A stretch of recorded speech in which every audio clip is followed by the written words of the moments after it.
PVS Rao here. Am I audible? Yes, sir. Yes. Okay, thank you. Hello, Ramki. Hi, Grover.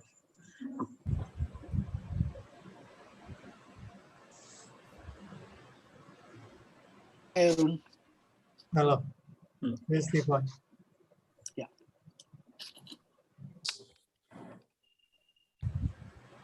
Hello, this is Kesav Ganapati. Am I audible to you? Yes, Yeah. Kesha, you are audible. Can you see me too?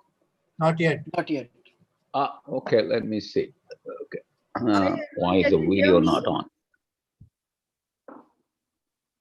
Hello, Ajit. Now can you see me? Yes, but your Yes. camera. Yes. Okay. Hello, Ajit. Hello, everybody. Glad to see you all. Hello, Madhav.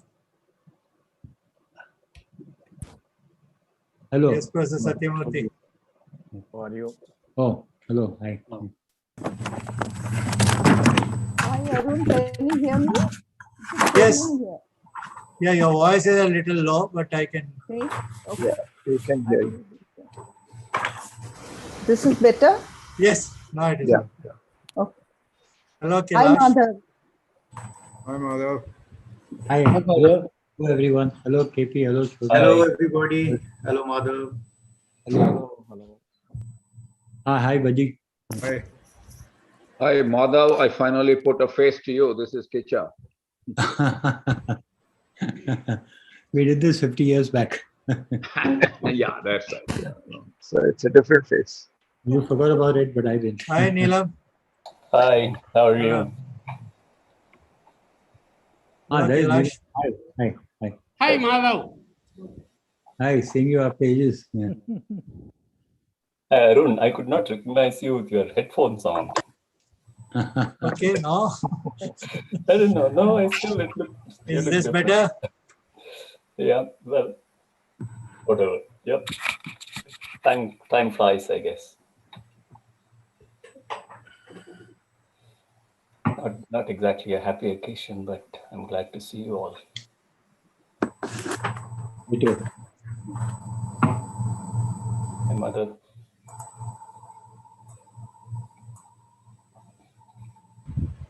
Hi, Neelam. Hey. Hi. Seeing you after a long time. Yeah. Hi, Ajit. Hi. Hi. Hello, Vijay.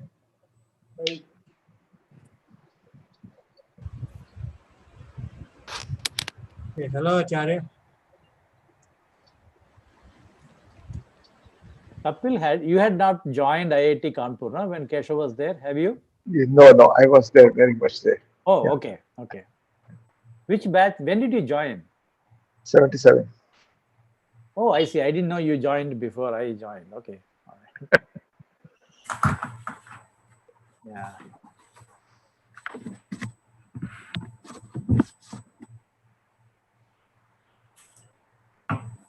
Yeah, I always get confused about this batch. You are called a 77 batch or you are called 82 batch? Well, I think they have now adopted the American convention. So it's called Class of 82. Class, But- I mean But graduate. IIT, the graduating year. Whereas in IIT, it was always by roll number, which is the batch of 77. So I think 77 batch becomes Class of 82. Okay. You know, this funny you mention it. We're not in IITs grew up. People would say, I passed out. When somebody asked me, Right, when did you right. pass out? I said, I passed out 3 times in my life. Yeah, and some people passed out before they passed out. So Hello, Gauri. Yeah, I'm seeing Madhav Nori after 41 years, and Madhav and Balu were both there. Hello, Subir. To meet the committee in INSA in right, mathematics. for youngsters. Yeah, hello. Nice seeing you again, Satyamurthy. Yeah, if we saw each other somewhere in the road, we would not recognize each other. Hi, Satya. Can I just say something to Dr. PVS Rao? I thought I saw him there. Is he on there? Yeah, he joined in few minutes ago. Okay, because I haven't seen him ever since I left IIT Bombay in '67. Yeah, you.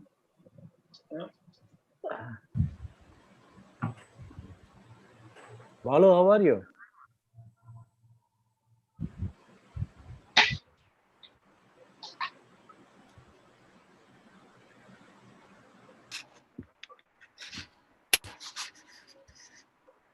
It comes back to the TAA for gag, no? That's what it is, yeah? Yeah. Hello, Ravi. Who Hi, is the Ravi. moderator? Who is the moderator here? Who has control over? KP, I think. Professor KP. KP Singh. Kulinder Pal. KP. Yeah. Hi, Madhav. Dinesh here. Hello. Hi. Hello, How are you? Dinesh. Yeah. Seeing you after years. Yeah. Yes, Hi, Dinesh. but I would have recognized you in a speech. Yeah, I'm not Arun, quite sure about myself. Arun Grover. Arun, thanks a lot for accommodating me. I know you have changed the schedule, so yeah, really appreciate it. Otherwise, it would have been too early. No, I was going to set an alarm clock in the middle of the night and wake up anyway, but I still think this is better. 8 a.m. is better than 2:30 a.m. So.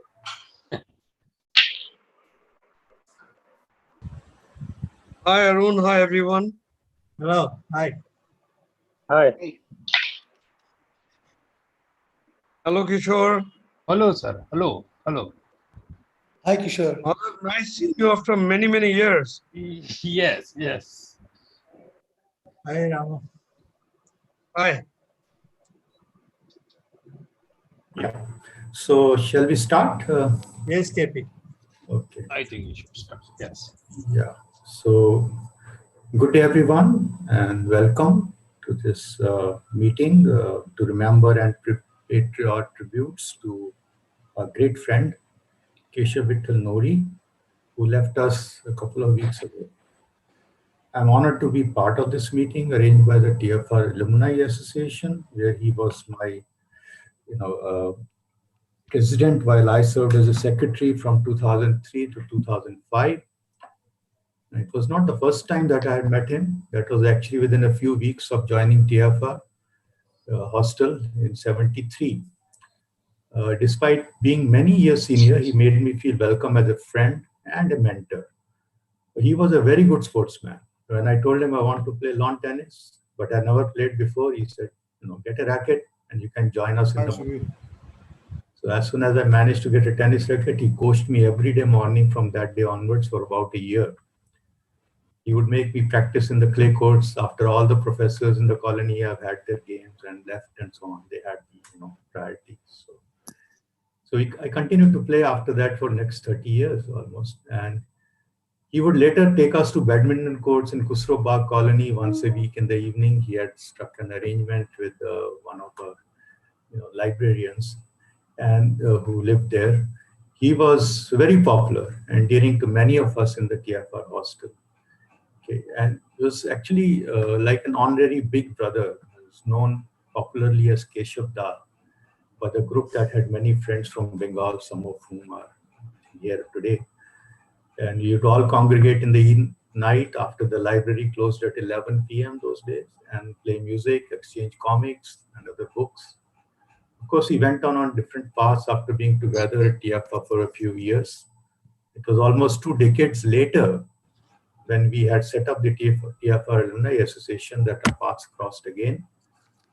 During his tenure, we started the newsletter, and then he actually gave this very nice lecture in the Homi Bhabha Auditorium on the adult literacy program, which was actually known as computer-based functional literacy.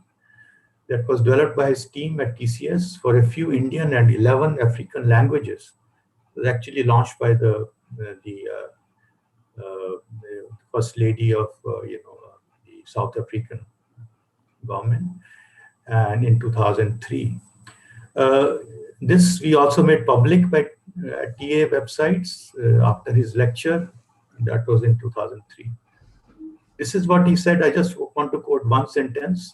We now want to demonstrate that literacy can be eliminated illiteracy can be eliminated in focused pockets within the stated 40 hours or earlier, covering 200 adults with one computer per year.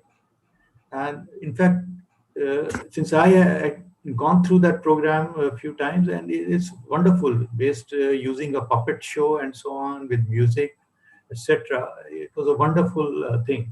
So it's still around. I think I had a disc. I gave it to somebody in ISER recently.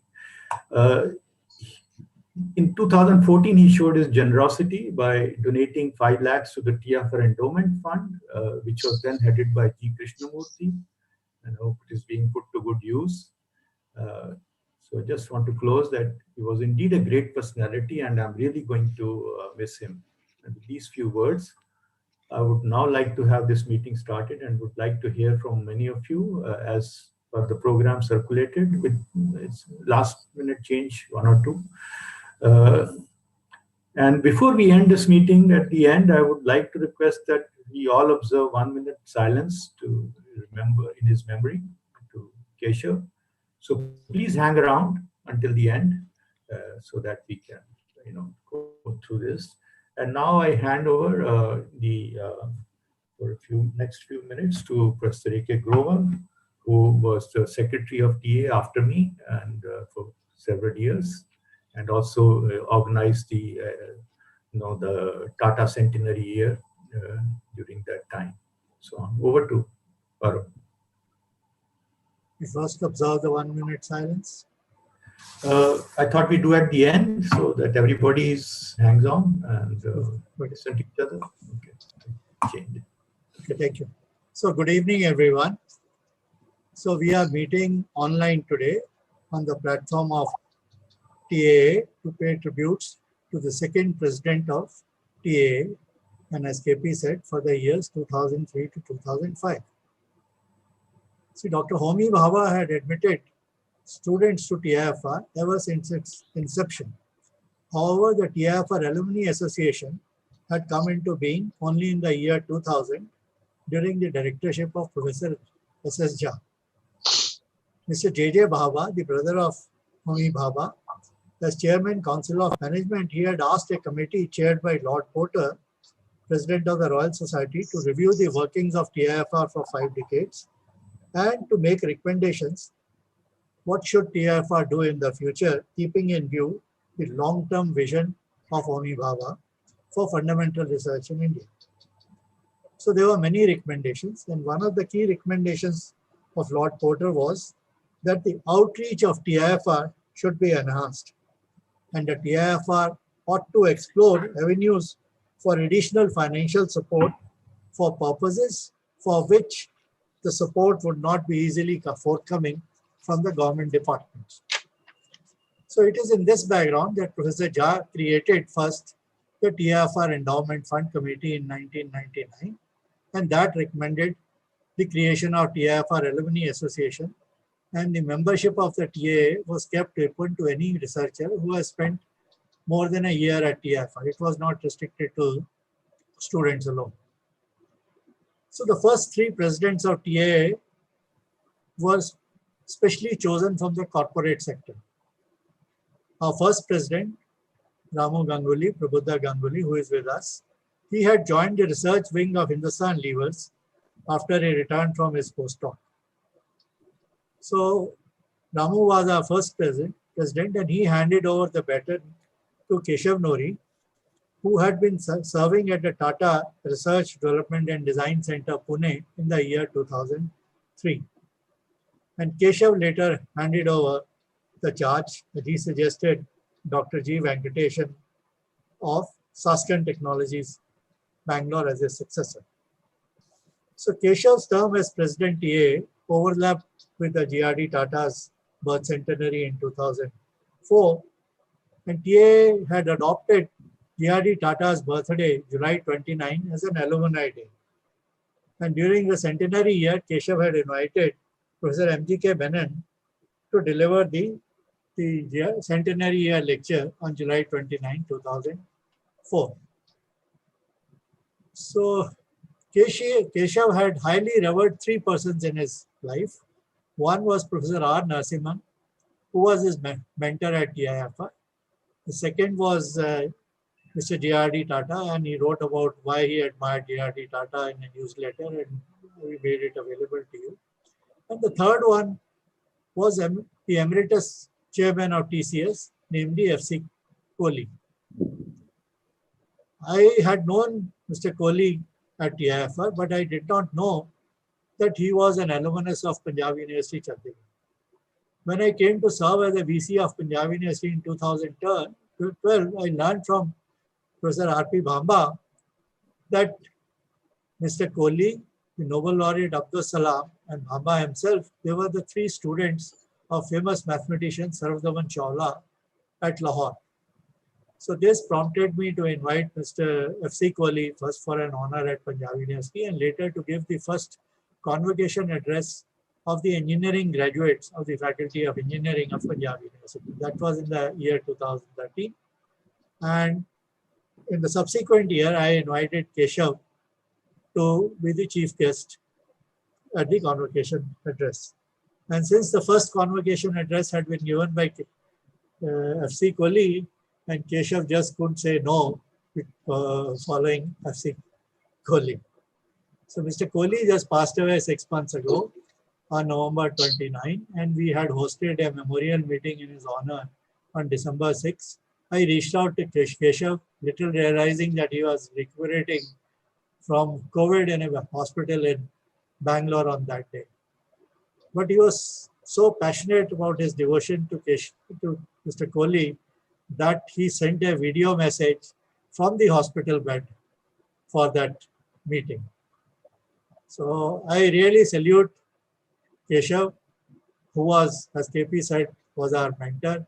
I have innumerable memories of Kesav, and I can go on, but I must stop now and permit all of you to contribute your tributes on this Memorial Day. Thank you very much.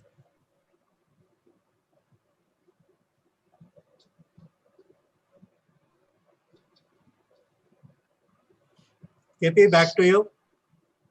KP, you're muted. Oh, sorry. Yes, Professor Deepan Ghosh, please start. Good evening.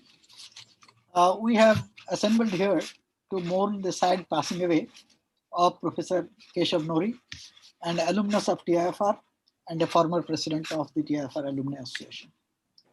Personally, I had only a brief overlap with him at TIFR because he joined TIFR the same year as I was leaving it after completion of my graduation. However, I came to know him when he used to visit IIT Bombay in connection with the Educational Technology Initiative of TCS, with which IIT was also associated. He was one of the pioneers of TCS's computer-based adult literacy program. He had been associated with two of the IITs, at IIT Bombay as a student, and I think later IIT Kanpur as a faculty as well. And of course, he had a distinguished career in both academics and industrial research in various capacities. In his passing away, TIFR has lost an illustrious alumnus, Indian IT industry a valuable member, and his friends a very warm-hearted and soft-spoken personality. I will now leave the floor to others to speak and pay homage to him. May his soul rest in peace. Thank you. Yeah, so we now move on to Madhav to tell us. First is Kesav. Yeah. Can people hear me? Yes. Yeah, I'll keep my remarks very brief. Madhav and I agreed to suggested I go first and then hand it off to Madhav. Let me start like this. I probably have known, I call him Nori. I probably have known Nori longer than most of you other than his brother here, Madhav. I first met him in a hot summer, July 1962, when we both landed at IIT Bombay, Hostel 5, same day. He came from Bombay, I came from Delhi. those were the days when there were very few IITs. Even though I came from Delhi, IIT Delhi was not an IIT till 1963. So I chose to go to Bombay, and that was one of the best things that happened to me. We were very fortunate. I was in the same hostel with him. I was in the same department with him. And believe it or not, I was in the same wing, as they call it, in the hostel. Got to know him quite well, but we had common friends, but we were different personalities. He was into music. He was just into sports. He was just a great guy. Got to know him well, but got to know him even better when we both went to IIT Kanpur to do our MTechs. We are both privileged to work with Professor Vijay Rahman there. And we used to hang around a lot for no reason other than the computer center was the best place in Kalyanpur to hang around, air conditioned and all that. Okay? And it so turns out that IIT Bombay, if I remember correctly, did not get its first computer in Minsk till 1968. And Professor Isaac was a common link there. There are lots of stories I can talk about Nori. I can go on and on, but let me start like this. The first time I met him was July 1962. The last time I met him was January 2017. IIT Bombay had its golden jubilee for the 62 batch or 67 batch. The Indians keep mixing it up for people of Indian origin. We're talking about it. Is it 62 or 67? We both graduated with a double degree from IIT Bombay in 67 at the golden jubilee. Every one of us had to get up and say a few words. And Nori, this is the best thing. I always call him Nori. This is the best thing I can say about him. Besides all his professional accomplishments, which are numerous, he was one of the most gregarious, self-effacing, decent human beings I ever met. Period. Bar none. He got up, as was his modest self. Really didn't want to talk much about himself. He's talking about it. I really couldn't take it. So I'm going to tell you a story about why I wanted to be in on it. What all of you know about Nori, his work in India, TAFR, etc., etc.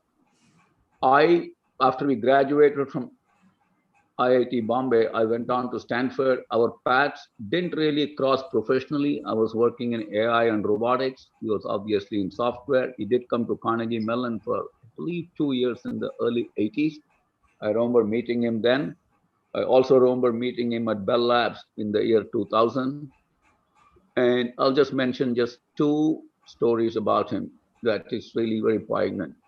When we had gone for the Golden Jubilee to IIT Bombay, my family came with me, and my daughter-in-law is married to my son Sundar. Susie wanted to see IIT Bombay and what had formed me.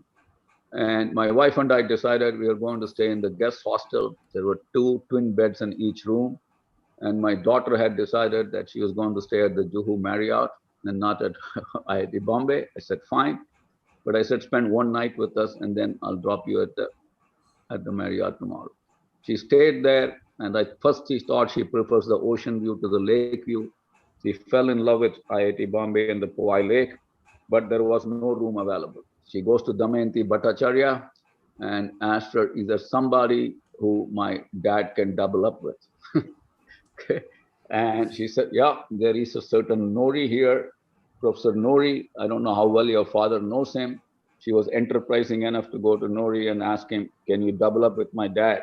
So that he had come alone. There are 2 twin beds, so this way I can stay with my mother in the room.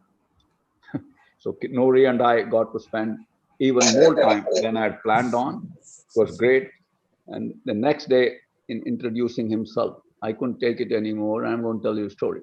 It so turns out that when Nori taught at IIT Kanpur, he was teaching a course called TAA 306, if I remember, called Principles of Computer Programming.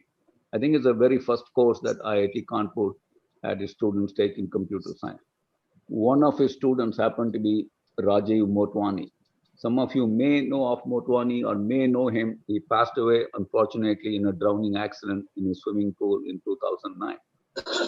Motwani got a gold medal from IIT Kanpur, went on to study under Richard Karp at Berkeley, and from then on went on to work with Don Knuth at Stanford. He was on the faculty. What people don't realize about Motwani, and you can read up about him, I was with Rajiv Motwani, I believe, year 2000, roughly 2000. I was talking to him, and I just asked him, you're recommending these two guys called Larry Page and Sergey Brin to start a company, and you're not going to ask them to finish their PhDs. He said, no, PhD is not worth it. They're better off starting this company. It is in that process, he said, one of the people who had left a deep impact on him was a person that he thought I didn't know. His name is Nori, he said. So, oh yeah, I know him very well.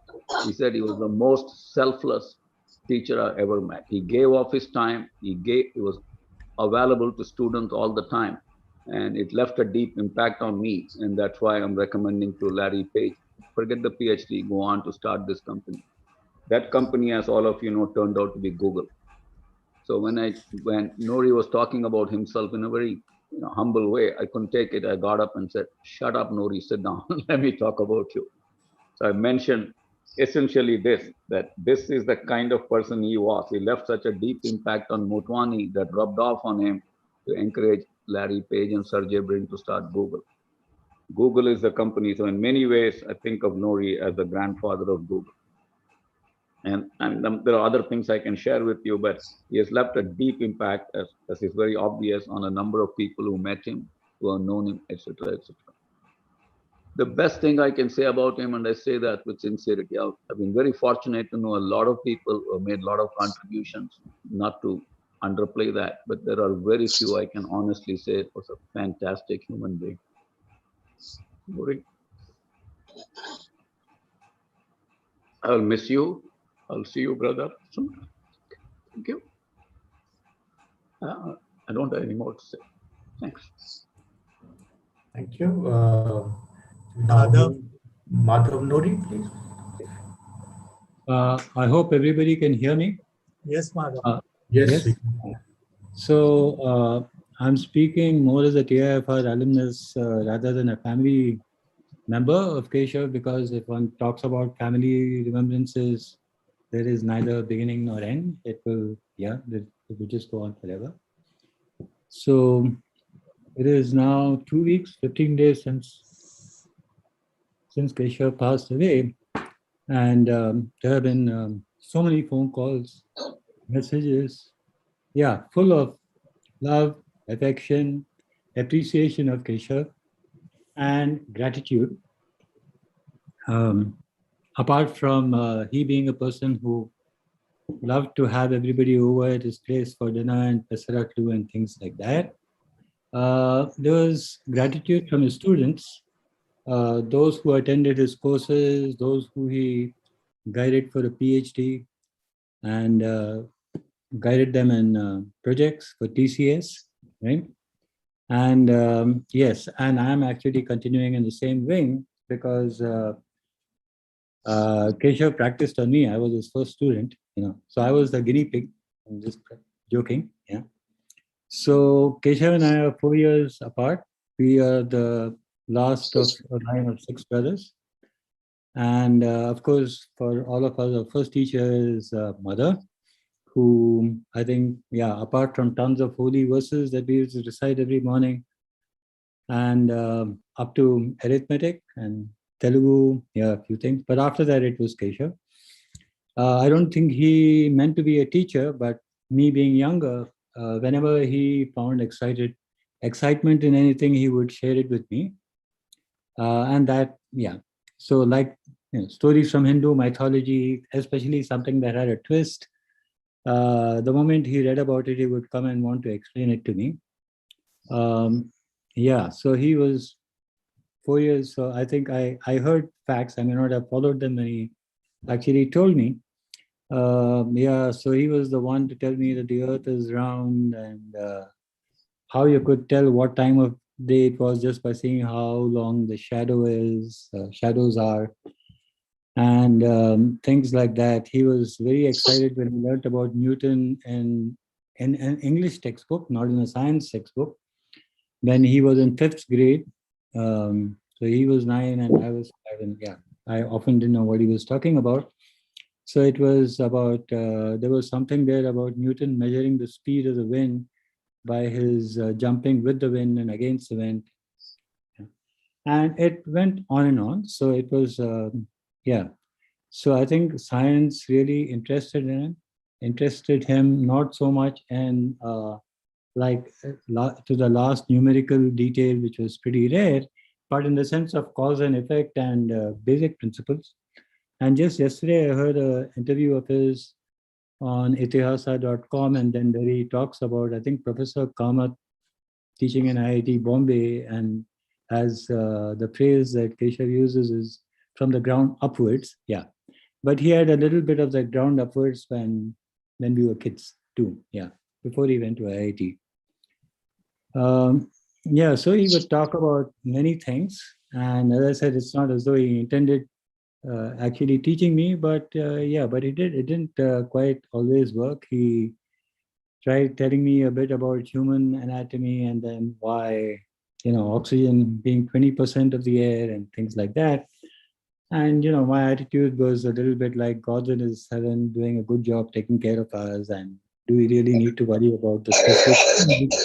He does everything, So, and then let's go out and play some cricket. It was a little bit like that.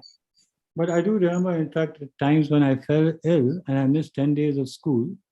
And I had no idea what the teacher was talking about. It was concave lenses, concave and convex mirrors and lenses, and why objects would look smaller and bigger and so on.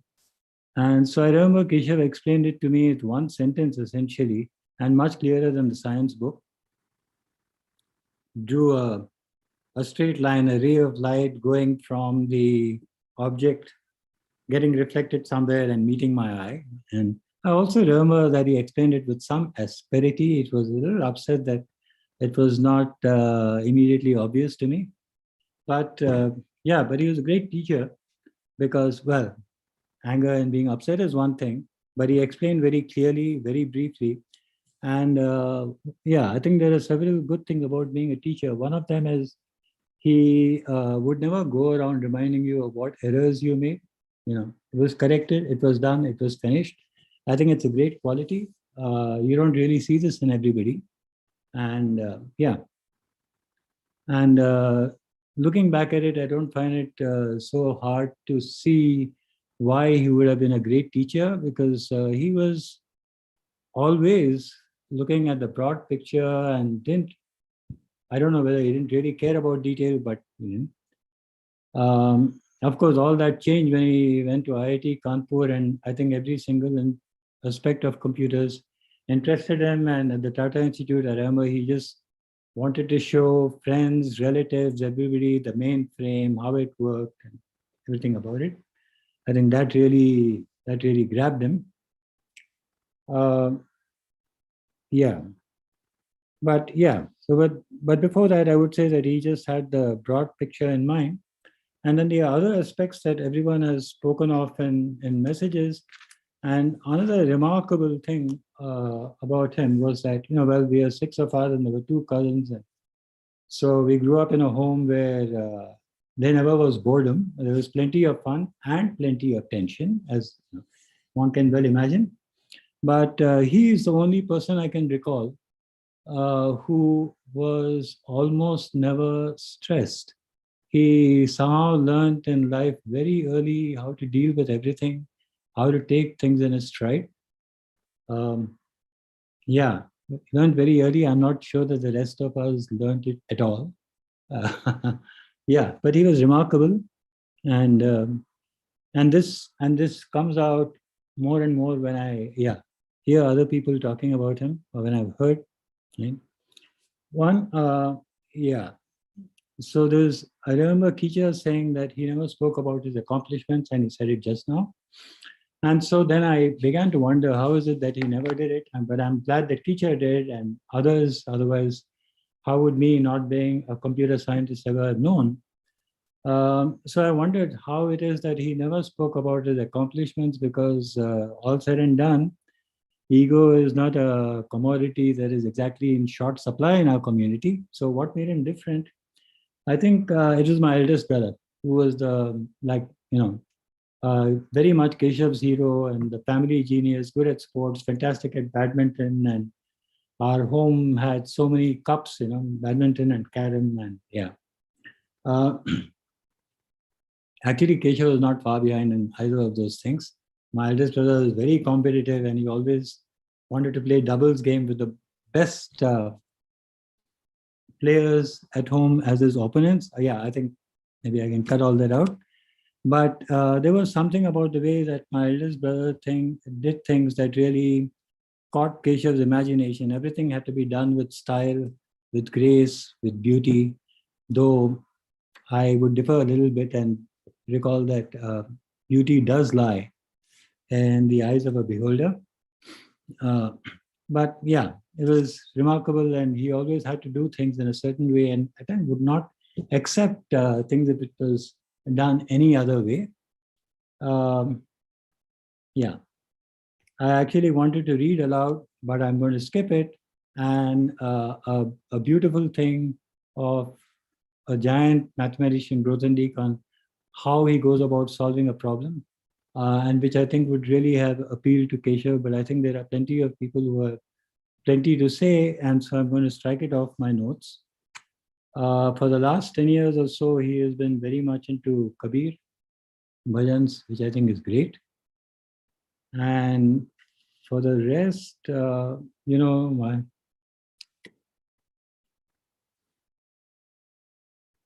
yeah, Parkinson's.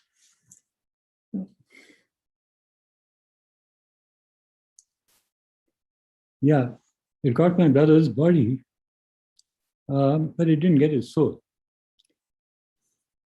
So I'm sure wherever he is like giving joy to whoever is around. Thank you. Okay, thank you, Madhav. Those nice words. We move to now reminiscences. Professor P.V.S. Rao, could you please say your words? Yes, yes. First, I never expected that there would have to be such a meeting and that I would be talking about Nori in this. Your sound is low. Could you please? I never expected that there would be such a meeting and that I would be talking about Nori on this kind of an occasion. Firstly, my perspective about Nori, that's what I always called him, P.V. Nori, would be different from those of most of you. I have known him for almost exactly a half century. I met him in 1971 when I was looking for competent, smart software engineers for our Aegis Air Force defense project. And I had talked to him, and I was immediately impressed with his knowledge, with his maturity, with his humility, with his determination, and with his sincerity. I was determined that I must have him. And I persuaded Professor Menon to give 4 extra increments in order to make sure that he's with me. And Professor Menon was nice enough to agree to that. He became part of our project, was with us for some years, and he had taken him along with others to meetings with the Air Force during that period, and he was always contributing.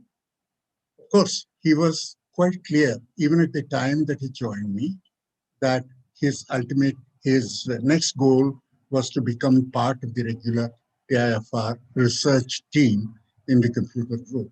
And I had no problem with this because his assignment was connected with the project. And after some time, on mutual consent, we agreed that he would leave the project at a convenient time and join the computer group. And as part of the rationalization process, he sacrificed financially quite a bit. I think all 4 increments, or maybe some of them, to be able to become a member of the research staff. I followed his career over the years, and I was very happy in that. He was so humble that during all his ascent in the career ladder, he insisted on calling me sir all the time, even though I was not very happy with that kind of episode. His participation in the literacy program has been mentioned already. Mr. Kohli, who is a very good friend, used to talk a lot about this program because it was his pet project. And he told me several times about how Nori was making important contributions.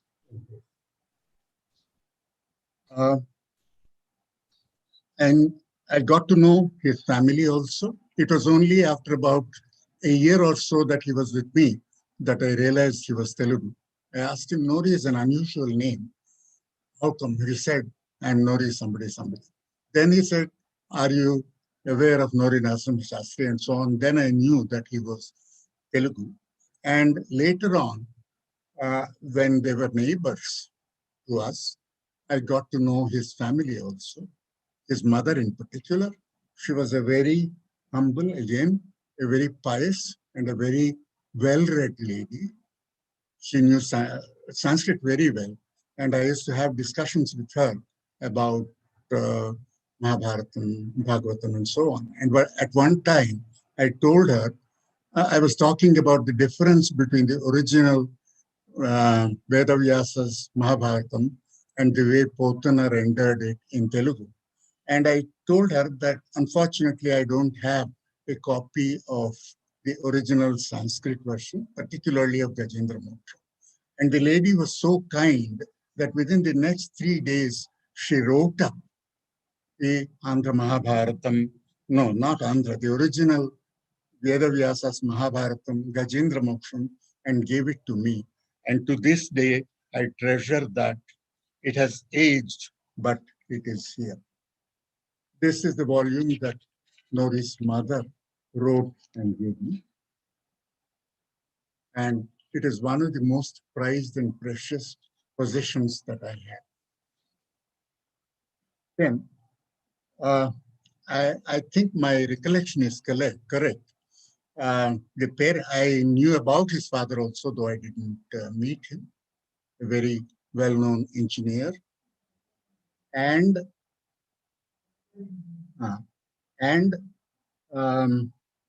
if my recollection is correct, the brothers were named Kesav, Madhav, and so on as the names of Mahavishnu. Kesavaya Namaha, Madhavaya Namaha, and so on. It is a pleasure when one observes the careers of juniors and finds out that they are distinguishing themselves, making important contributions.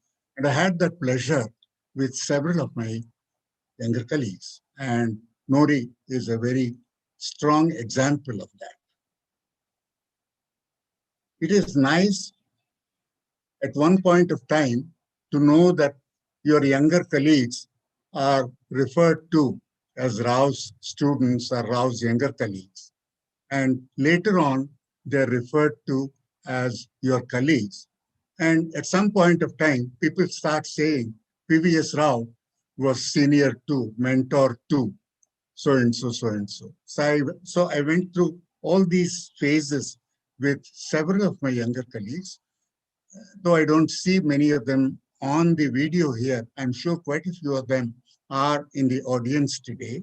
I can mention some names, but I don't want to.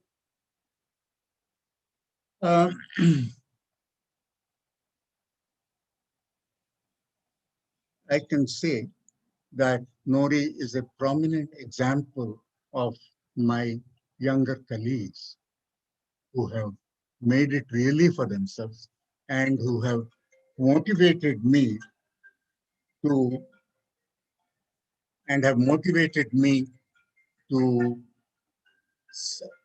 introduce myself on occasions as the senior colleague of Nori.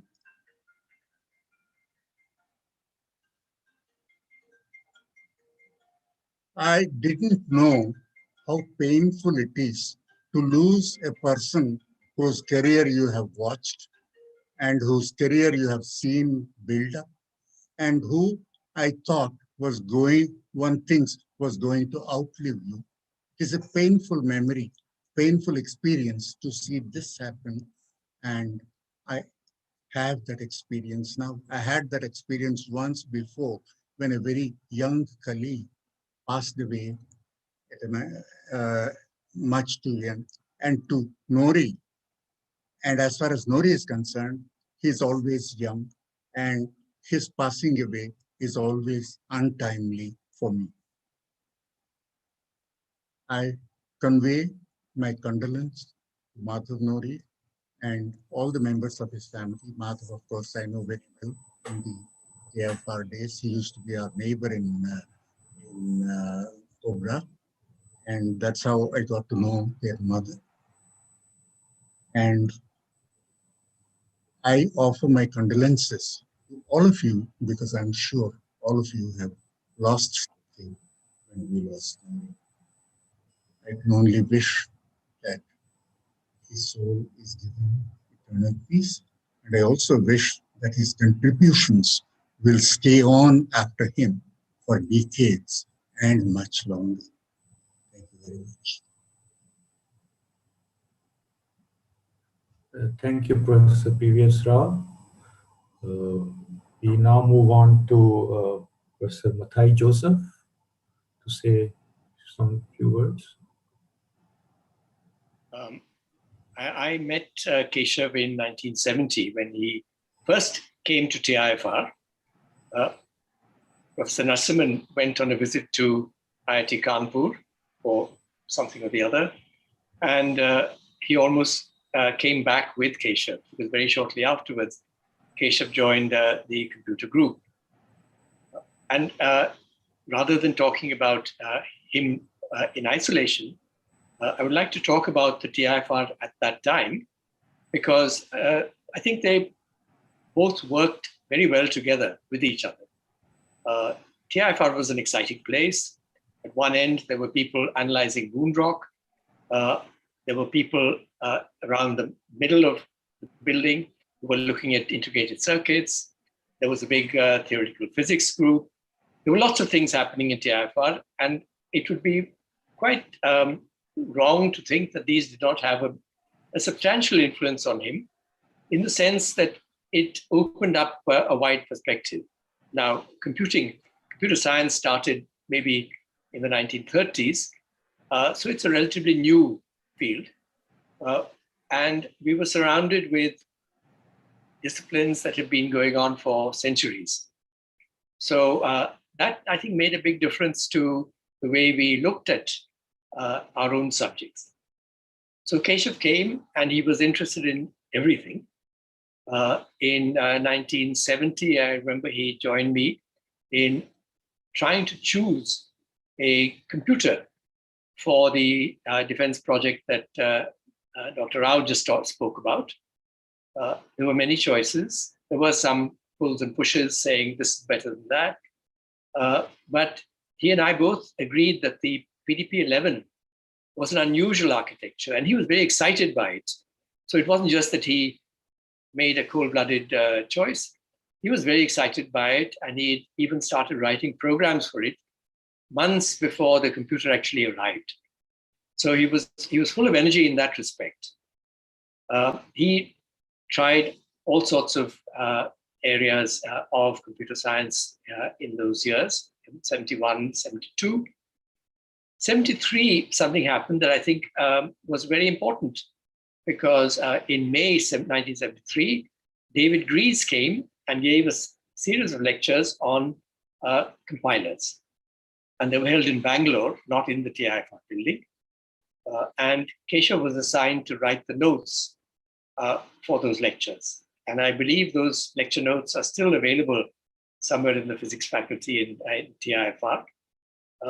And he was, I think, very impressed as well as motivated by that subject. And he gave his version of of compiler design many times over the years after that. So that was one stimulus. He went off to digital equipment in Maynard, Massachusetts. to be trained on the new PDP 10 computer, the DEC System 10 computer that was going to arrive at NCSTCT. He spent some months doing that, but that was not really his great interest. It was something that somebody of his capabilities could do, but he could do so much else. And I think in late 1974, he got the opportunity to go and work with Nicholas Wirth in Zurich. And this opened up another set of windows for Kesav, because through that, he met the leaders in the area of computing that he was most interested in: programming, program correctness, structured programming, and so on, all of which was new in those days. He went to meetings and he met Tony Hoare, he met Edgar Dijkstra, a whole series of luminaries that he would have spent years not meeting if he had just stayed in one place. So it was a big opportunity for him. He came back and he told us all about the Pascal P compiler that was being developed at Zurich. And he brought back a copy. And that was another introduction that happened to us. So we worked off and on together. He had, I think, broader interests than I had in those days. And then around 1978, he decided to move back to IIT Kanpur and do some teaching. And he was there till 1981. I went to Carnegie Mellon for a little over a year. And within a month of my coming back, Kesav went to Carnegie Mellon to work with Bill Wolfe on his big compiler project. And by the way, I mentioned to Bill Wolfe that Kesav had passed away, and he was also very sad. He sent back a message. And I think that was another big transformation for Kesav, because suddenly you're looking at software on a scale that we had not really seen in India before. It was enormous volumes of software being generated and put together. He brought back a copy of the PQCC compiler from there, and that formed the basis of what happened in TRDDC when he joined in 1973 on his return from Pittsburgh. And the difference that this made to TRDDC was, it's very hard to calculate where TRDDC would have been software-wise without that enormous step into technology. And so let me stop there. I've spoken to him long enough. I joined TRDDC myself in 1997. We were colleagues for a bit. Then he moved to Hyderabad and so on. So we didn't see that much of each other. But let me leave that part of it aside. The early part, I think, apart from seeing Kesav and his capabilities, one must also see the enormous effect that the TIFR provided for him, on him, and the opportunities that TIFR provided that he made very good use of. So with that, let me express my condolences once again to his family, and we will all miss him. He was an unusual figure. For one thing, he was big, unlike most of us who are half his size. He was big and friendly, and another former colleague said he was like a large friendly bear. So that is one impression that we can keep of him. So with that, let me stop and pass it on to the next speaker. Thank you. Thank you, Mathai. Now let's move on to Professor Ramani, Srinivasan Ramani is there. I saw him. Good evening to all of you. Oh, yes.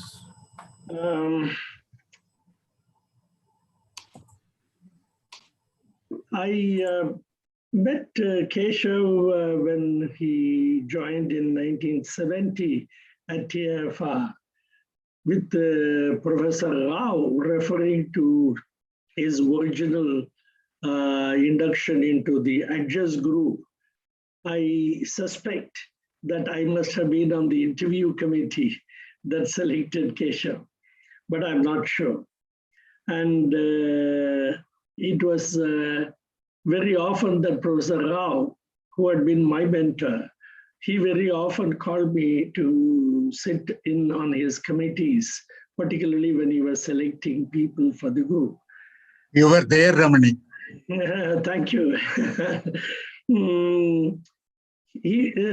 Kesav was one of the first Indians to get deeply interested in the methodology of programming, the need to be sure about what you're writing, to reduce errors, to be able to reason about them and to argue about them, and to choose languages which were suited for all this. So he was excited about structured programming and in the developments in programming languages. I think he was central at IIT Kanpur to persuade the whole institute to teach everyone who was learning programming to learn it through a structured programming language. Not just computer science students, but anybody. Chemical engineers, for instance, would learn programming by learning it through a structured programming language. I had caught his enthusiasm when he was TAA, and I was working with the Computer Society of India in its publications effort. And I wondered if he could reprint a small book that Professor Dijkstra had written, probably as a technical report, but was not commercially published as far as I knew. And on behalf of the Computer Society. Kesav joined me in this endeavor, and we succeeded in getting the book reprinted and for the Computer Society. And we were able to sell it for as little as 35 rupees or 40 rupees or something like that.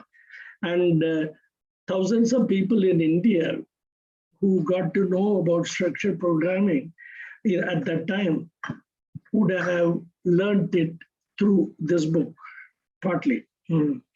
And he was also a pioneer in compiler technology. This was a period where there was a lot of excitement in programming languages and compilers. Earlier, there had been a suspicion that handwritten code in assembly language would always be more efficient than what a compiler could create. But by this time, that is 1974-75, the compilers were catching up. They were showing their mettle.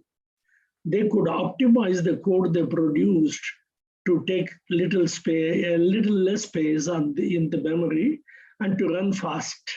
And they could compete with hand-produced assembly code, which was far more expensive. One of the most exciting things to many hundreds of people in TAFR who used computer languages, computers in general and computer programming in their work, he suddenly discovered that the compilers were catching many of our mistakes even before we executed the program for the first time. They looked at the code and they knew what was wrong, and they would point it out. Programming became a much easier job. I mention all this in some detail because later in life, Kesav was to use this technology to create tools for Tata consultancy services. Matai has mentioned it. These tools were valuable for analyzing thousands of pages of client code that companies had been running on their computers. There was a built-in assumption in much of this code that we were living in the 20th century. But suddenly we had to move to the 21st century, and all these assumptions had to be undone. This was a great opportunity for India to use its talent to solve the world's problems. Y2K, the great problem. And these tools were of a big advantage because they understood the language in which the code was written. In a sense, understood. And they could pour through thousands of pages and locate problems where they were lurking. And another dimension, Kesav was always willing to teach. I was getting excited with, India was at an exciting time, and the demand for people trained in computing was huge. And so we were running part-time courses in software technology from the 70s. Kesav was a great partner in this effort. From TAFR, he went back to Kanpur, partly because he enjoyed teaching so much.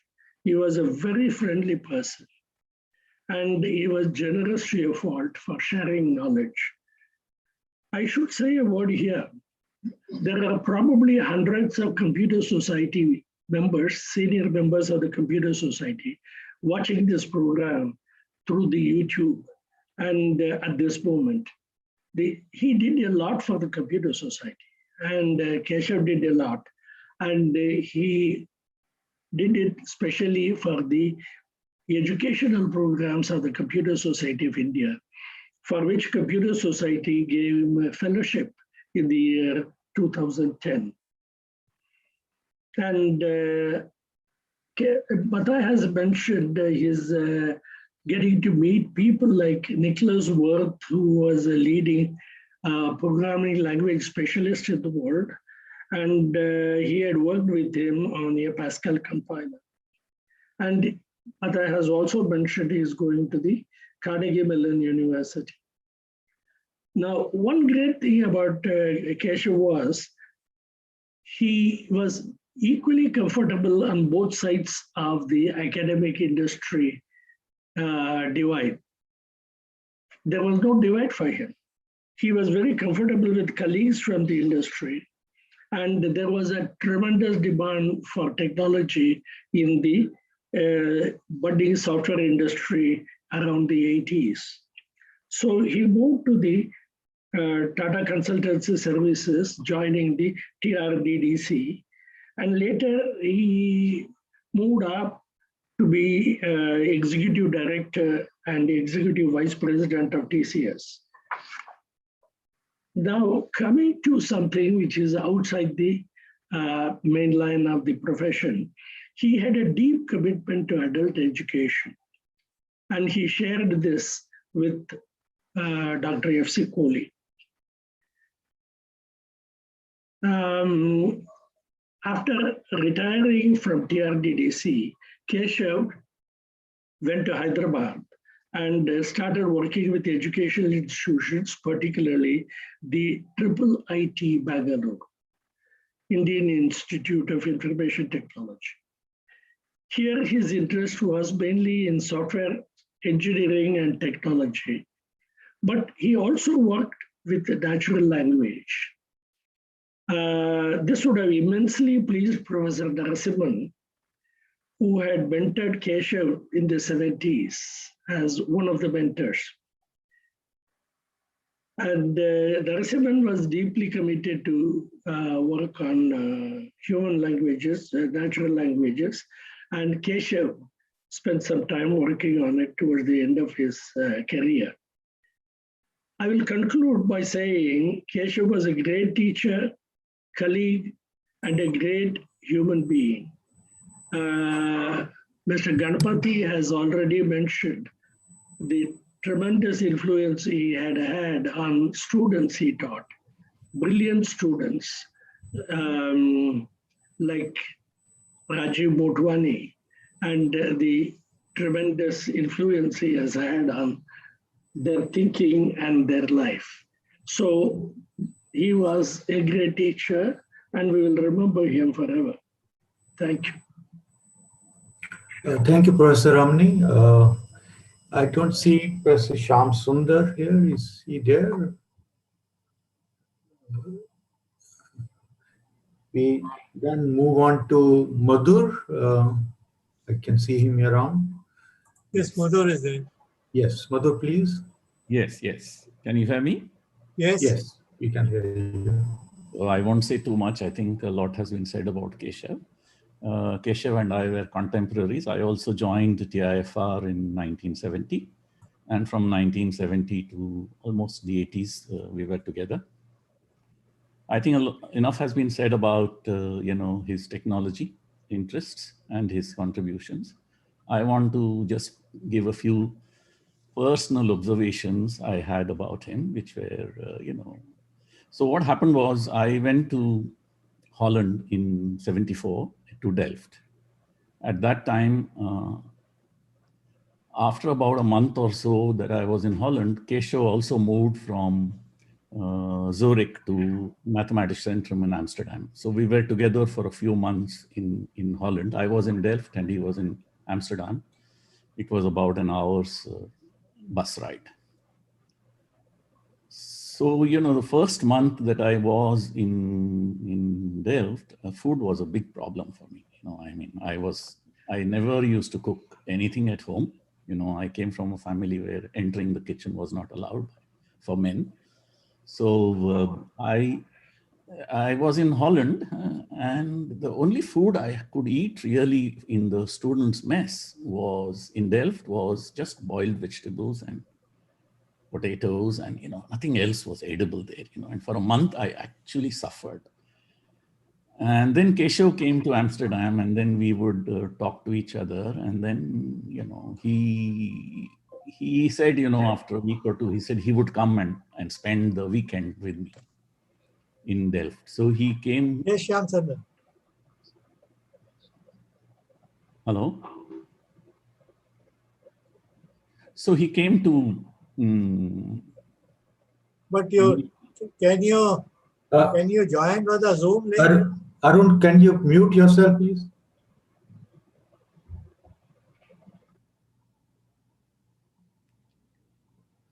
Okay, so so to keep it short, he actually came to meet me during the weekend, and he actually brought with him the ingredients for cooking something.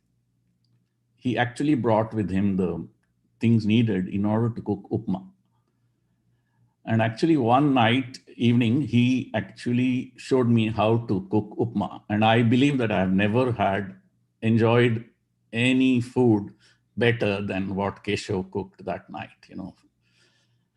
And after that, actually, we got close together. He told me a lot about his family, his parents, how his father was a great devotee of Vithoba, and how all his sons like him were named with Madhav and Kesav and Vishnu's names. Every one of them had that.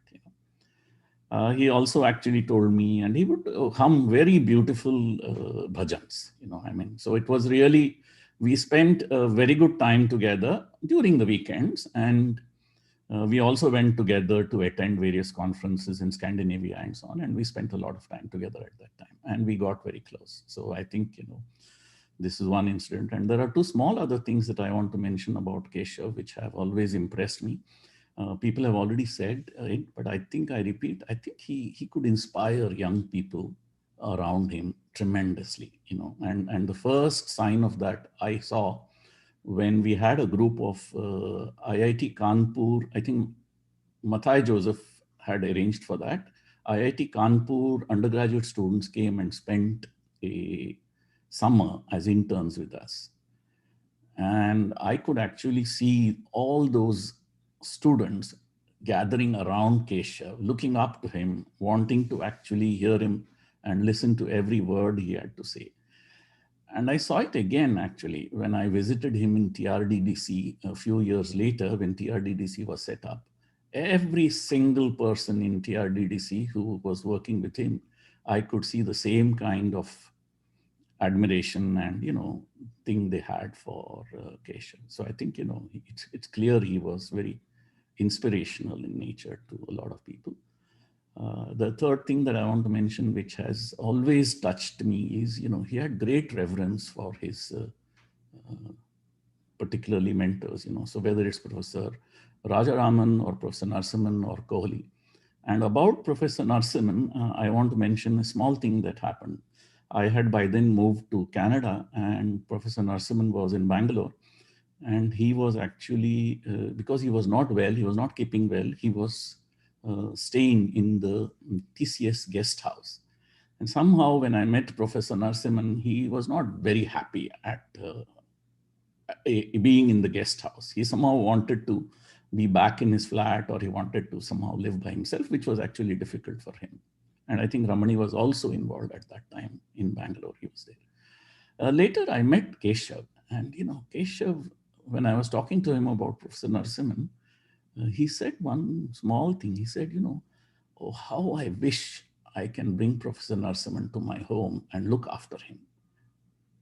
And I really feel that, he said it with all sincerity. And I think if he could have done it, he would have done it. That is the kind of reverence he had for his mentors. So, I think so. Some of these aspects of Kesav are actually pretty unique. Surprisingly, I'm finishing. Surprisingly, when just, a few years back, he actually Skyped with me. Occasionally, we would see each other on Skype and we would talk very briefly, not much. And he was keeping well at that time. I didn't even know he was not keeping well. And the day before I heard that he passed away, I kind of remembered him and I said, oh, I must check whether he's still on Skype. I'm sorry, I just heard a day after that he passed away. So it's just a coincidence. So that's all I have to say. I think Kesav was a gregarious kind and, kind of very expansive person. He could actually keep a lot of people together. So that's all I have to say. Thank you. Thank you, Madhur. And we move on. Next on the list is Mr. D.P. Pathak, but I don't see him. Yeah, I'm here. Oh, you're there. Thank you, sir. Thank you. Please. Very sad moment. I don't know where to begin. There are just too many things about Kesav that I can recall like a large collage of memories. Like him, I also joined the same Adjust project, but in 1971. He was a few years senior to me. I was in IIT Bombay when he was in TAA, and since then we've been meeting on and on. There's just too many things that every one of us knows, and several have been spoken about his professional contributions. But I would like to just mention a couple of incidences of his human side. Since I'm seeing Sudhir Mudur after a long time, I recall an incident that happened when the ministry, and we were very dumbfounded, decided to get angry with him. They divested him of his position and they put up some trumped up charges of corruption in allocation of domain names, of which NCST was the. And I mean, many of you would know, so many of us had become so angry at that point in time. And I happened to have met Kesav. Kesav, in his simple mathematical style, smile, he says, corruption and Mudur are orthogonal axes. Cos theta is 0. So why could anybody say like that? Then when I told him this, I could see a glint of anger in his eyes, and he says, I know that Kohli Sahib himself is going to talk to the minister, but if you want to organize any movement, I will be there with you. I recall at the end, I went to my own director at that time, Dr. Ashok Mishra, and told him that if my actions could be considered as detrimental to IIT Bombay, I am willing to resign and fight this battle. Luckily for me, IIT Bombay director said, what nonsense, you go and tell Professor Mudur that the entire IIT Bombay is with him. Keshav's brilliance was always hidden under the mask of his simple gesture and humility. But he was amazingly penetrative in any technical problem whenever you are discussing with him. Always bringing up aspects which ordinary mortals like me would not realize. I will just mention one more incidence of his human side. Both of us were attending a conference, a Computer Society of India's conference in Pune, And at that time, I recall a movie which became quite famous. Rangila was playing there. My wife had accompanied me, and she insisted that I must see that movie with her. And there was no time during the conference in the evening. There were dinners and so on. But then we decided that adjacent to lunchtime, we'll pick up some time and I will join her, but she has to buy the tickets and wait at the theater. I did that. I went there. It was a good movie. And as the movie ended and we were rushing out, the large crowd, suddenly a booming voice, which could be heard by the entire audience that was moving out, said, "You know, this person is a professor in IIT Bombay." Guess what? It was Kesav Nori and his wife. I was seeing the same movie there. His closeness to people was so natural. Umpteen occasions when he would, anytime he would visit IIT Bombay, we would invariably meet. I have to stop here, but I just wanted to say one thing to Anant and Gauri. You see, forget me, I'm just a teacher. But if you see all these people here who are stalwarts in their fields, and you can see the deep respect they have for Kesav. Believe me when I say this, there are far many larger number of people in TCS, students from IIT Kanpur and everywhere, who revere him, who respect him, and who love him. And that love and respect will always be with us. That is the only memory we have. I would wish to extend my deepest condolences to you and your family. Let me stop here. May God rest his soul in peace. Thank you so much. KP Shamsundar has joined. Okay. So then I request Sir Shamsundar to say a few words.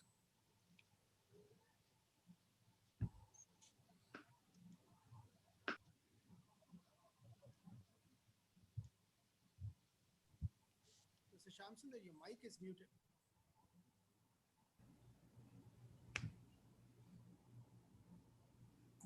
His mic is muted. Shamsundar, are you there? Yeah. Shamsundar, please unmute yourself. Yeah. Thank you, Arun. So I think I had confirmed the 13th earlier at 11 a.m. Then I was expecting a link, and then Ramanis came earlier on another link. I thought that also must have the complete link or the other. I had some meeting between 5 and 5:30. Then I opened it, went into a YouTube. I sent you a SMS. Anyway, that's okay. So it is indeed a very sad thing to hear that Kesav Nori suddenly passed away. So I joined NCSDCT in December 1975, and he was one of the most warmest, modest person who made me comfortable. We shared the lab space or a room's office space, and he showed me what is program manipulation, because he was always keen on compiler, as Mathai had been telling about his famous notes after David Grease's visit, kind of a thing or the other. So he was also not only a warm, very nice human being, he also wanted to have a clear role models.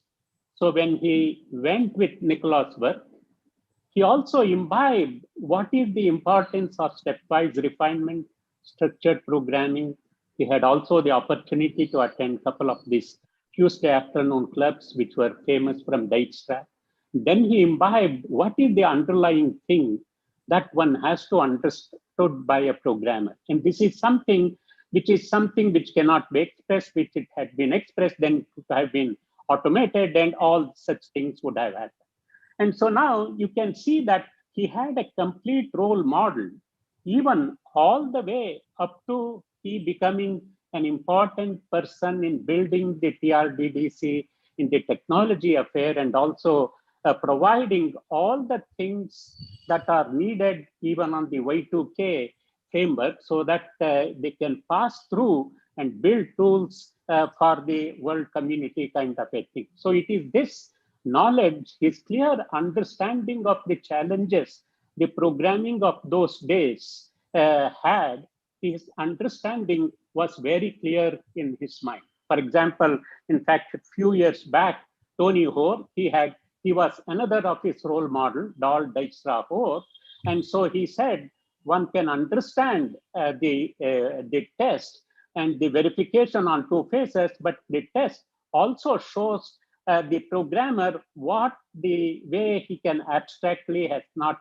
properly. And this was something I would imagine he had his in mind in building all his repertoire of tools and things like that. I think this is something he keeps a role model, not a career. So that is a very important aspect what one had, because it also fitted perhaps into the Tata Institute of Fundamental Research philosophy, bothering about science and technology, a kind of a thing. Later, of course, and this is also you can see in the way his missionary mode, how he pushed the adult literacy that was being driven by F.C. Kohli, who was another of his great mentor, apart from R. Narasimhan, a kind of a thing. So one day he told me that he was talking about many of the cacti. He was very fond of this cacti.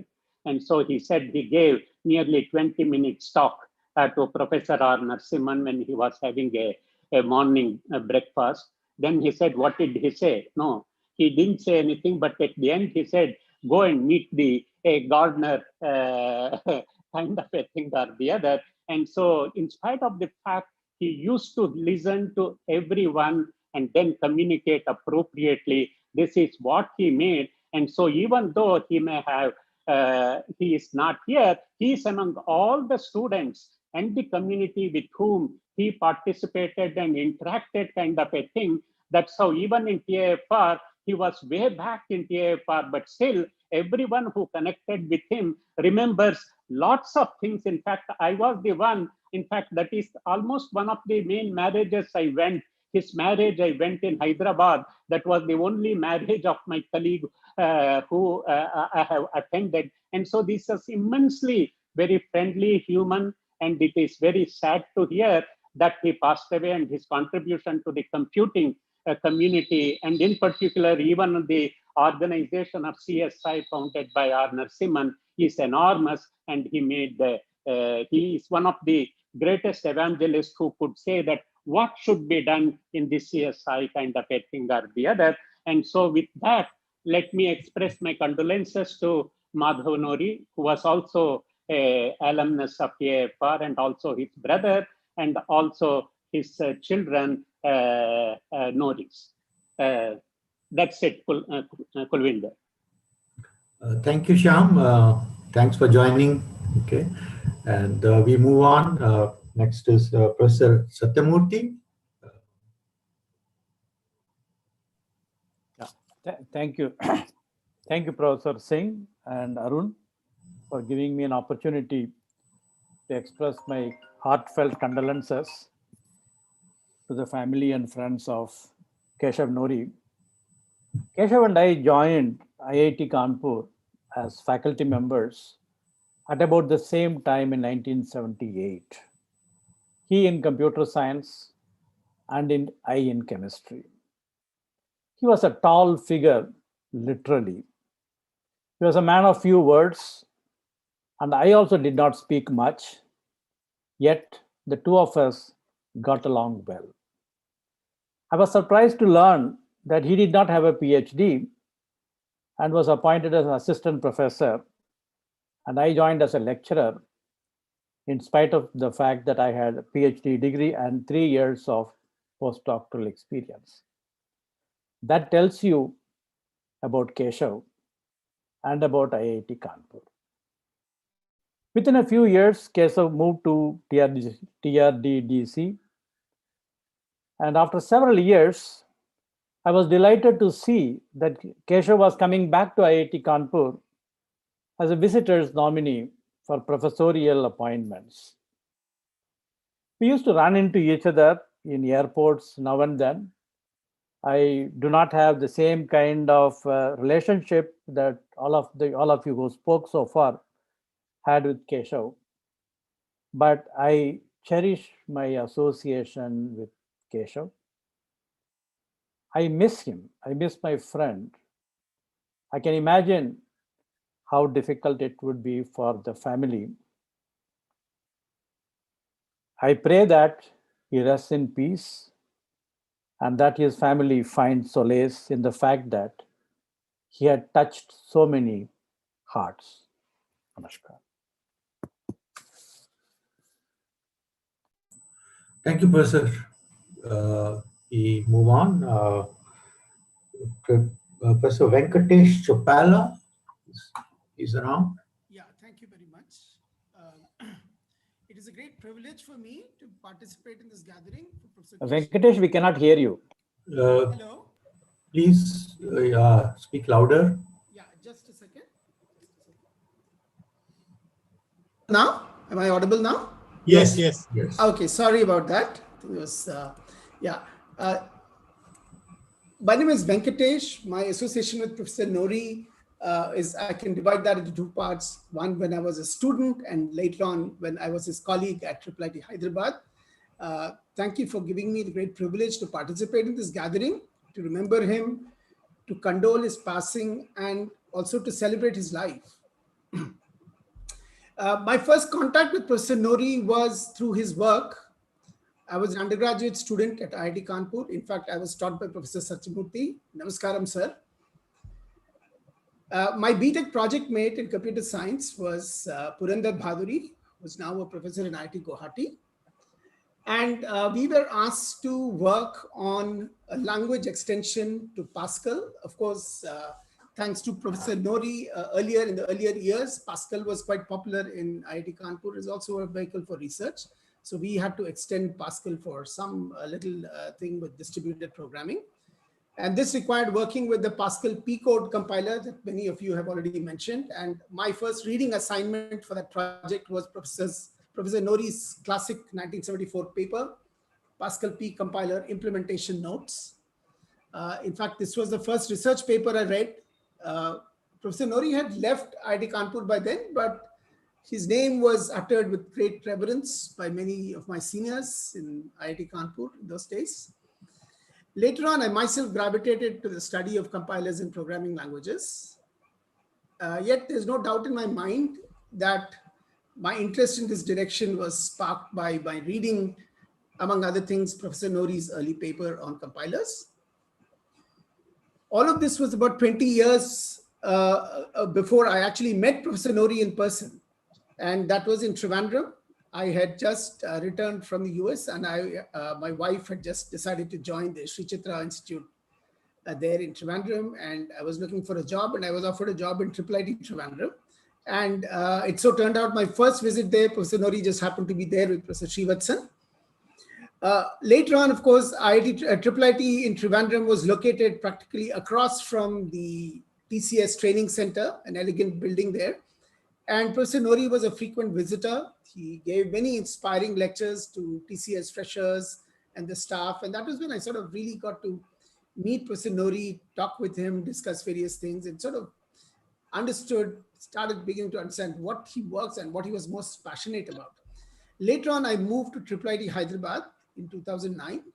And there was Professor Nori again, recently retiring from TCS, along with Professor Vishwanath, who had recently retired from Hyderabad Central University. And now they were my office neighbors. We were all part of the fledgling software engineering center of IIIT Hyderabad, headed by Raghu Reddy. Few of us had a clue about what software engineering actually meant. But here was Professor Nori, the guru of compilers, software engineering, and business systems with us. So for us, that was a great relief. And through his lectures and writings, I learned that software engineering is not unlike manufacturing. And it was a great place to apply systems thinking. It is in one of his classes and his lectures that I heard the dictum, process quality determines product quality, which seemed to guide his approach to software engineering and many other things. Programming and engineering of provably correct software was dear to Professor Nori. He spoke passionately about the responsibility of a programmer and why we in computing had an obligation to discharge the responsibility with utmost diligence. The whole exercise of proving the correctness of a program was part of that diligence. It was not enough to write good programs. For Professor Nori, one must be able to show that they work, and provably so. I recall the early days of my teaching the Principles of Programming Languages course at IIIT Hyderabad, with Professor Nori sitting in the audience. It was an experience not without some trepidation. The course was based on Friedman and Wand's text on essentials of programming languages. It taught how to design programming languages using definitional interpreters, which were implemented in the Scheme programming language. Now, my antics in the class with Scheme and Emacs Lisp macros failed to impress Professor Nori. He called it masala. Scheme and Lisp were perhaps too untamed for Professor Nori's structured programming tastes.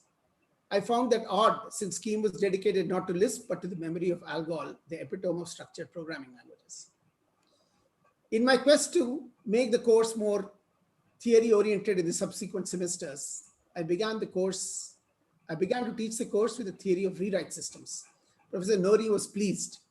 He volunteered to present the semantics of the SECD machine, which is essentially a rewrite system. I consider Professor Nori as one of the most inspiring individuals I have met. I got to watch in close quarters how a great man with a great mind operates. I wish to point out just a few qualities that have stood out the most and that I will remember for a long time. The first was his ability to right away ask the most fundamental question about any subject he came across. And he was interested in practically everything. Some years ago, I had started working on virtual labs, a large interinstitutional project for building science simulations, science and engineering simulations.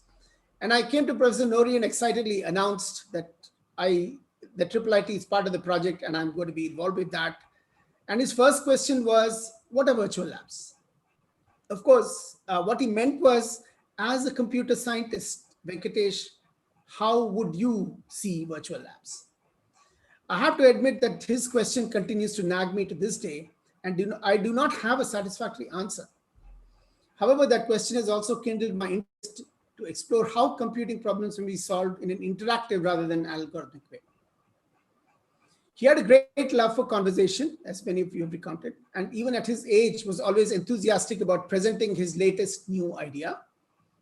In fact, right to the very end, he was working on Indian languages and programming together. Usually people talk, but Professor Nori walked the talk. His facility with putting ideas to paper inspired us all. He was prolific. He was guiding more PhDs in our SERC center than all of the rest of us put together in that center. His attendance at research meetings is always preceded by notes already circulated the previous day. Honestly, it was hard for many of us to keep pace with his relentless outpouring of fresh ideas. His many personal qualities stand out: expansive generosity combined with disarming humility.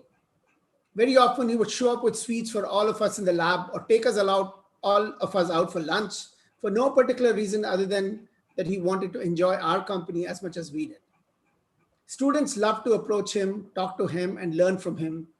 He loved good books, good art, good music, and good food. His tales of culinary prowess are well known.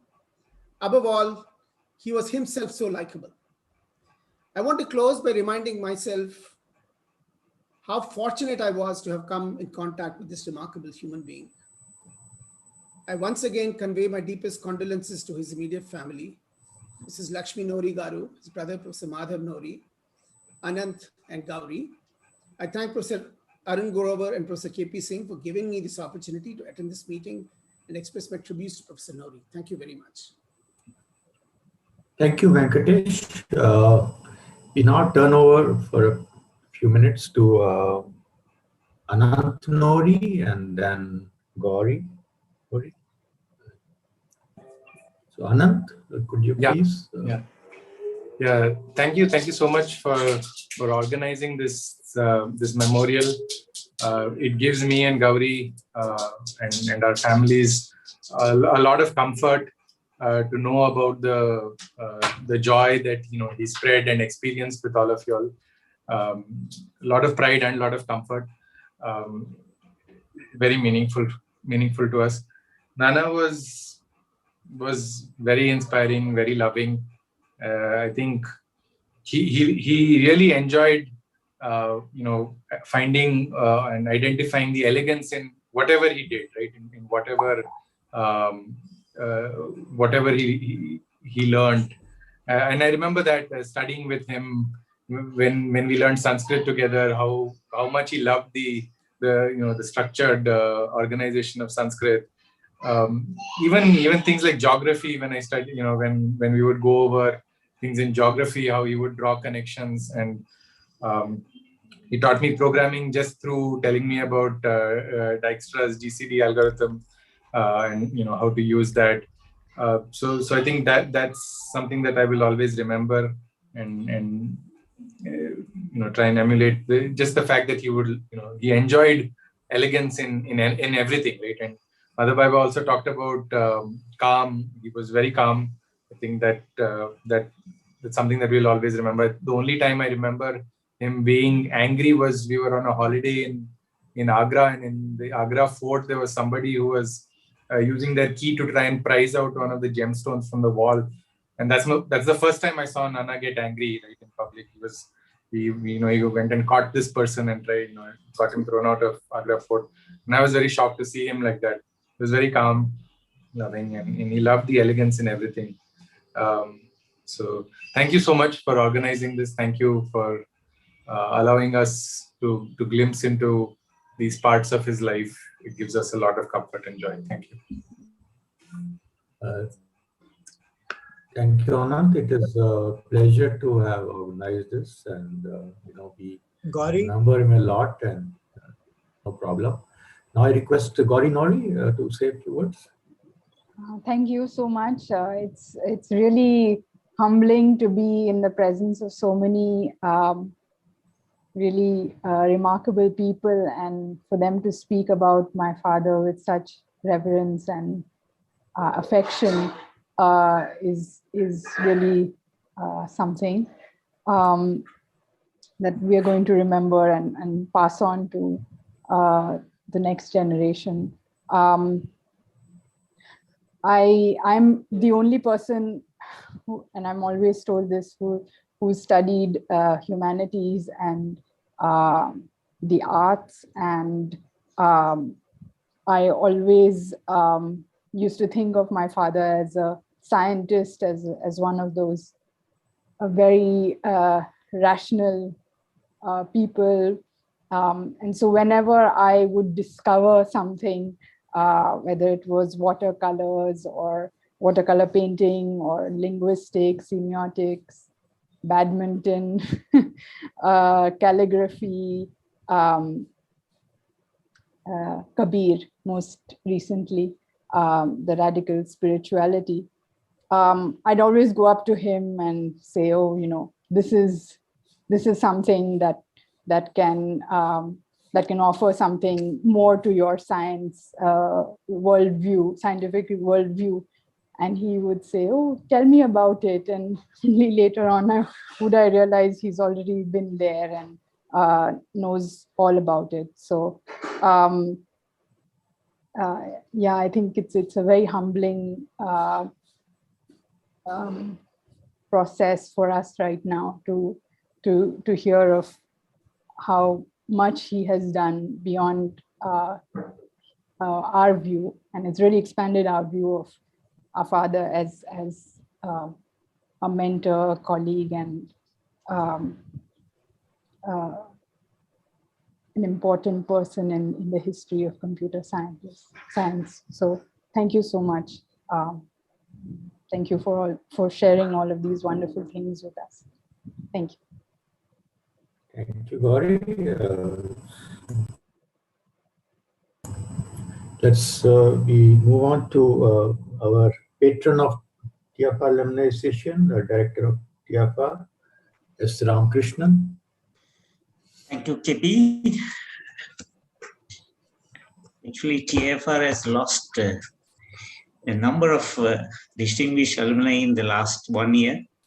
And in May, last month itself, we lost 3 of the distinguished people. We lost MS Narasimhan on 15th May. 23rd May, we lost Dr. Sri Kumar Banerjee, eminent scholar and a well-wisher of TAFR and also member of the TAFR Council. And 29th May, Prof. Kesav Mori has passed away. And TAFR deeply mourns the passing away of this great scholar who not only excelled in computer science, technology, art, business and philosophy. I think it is very rare to find a person like that. Unfortunately, my generation and the people after me did not meet him at TAFR because he joined after 78. He left in 1978 to Kanpur. But I had the occasion to listen to his lecture when he came to TAFR as a president of the TAA, TAFR Alumni Association. When he gave this talk, which people mentioned about adult literacy, one thing which struck me there was, here is the person who is using his knowledge of computer science and technology and seeing and solving the problem which, our people are facing in this country.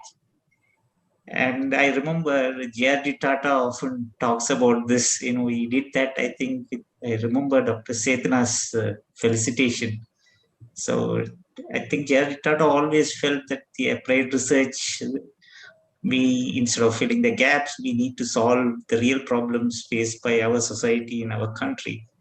And I think Kesav Nori's talk at that point clearly showed how it can be done. I mean, one is always wondering how we can help. And here is a scholar who showed us how it can be done. And of course, I wanted to meet him because I wanted to ask him about how this model could, there are various languages we have and how it is going to happen.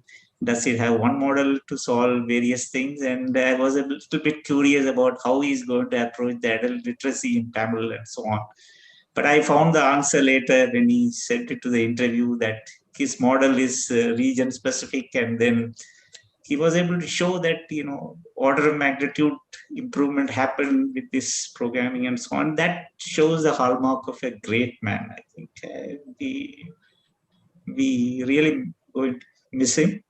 And the other thing which I find, I must say, little envy of the people, the students he has taught him, the colleagues he has interacted with him, as one of the former students meant in his homage to him, that those people will have a piece of him in their mind.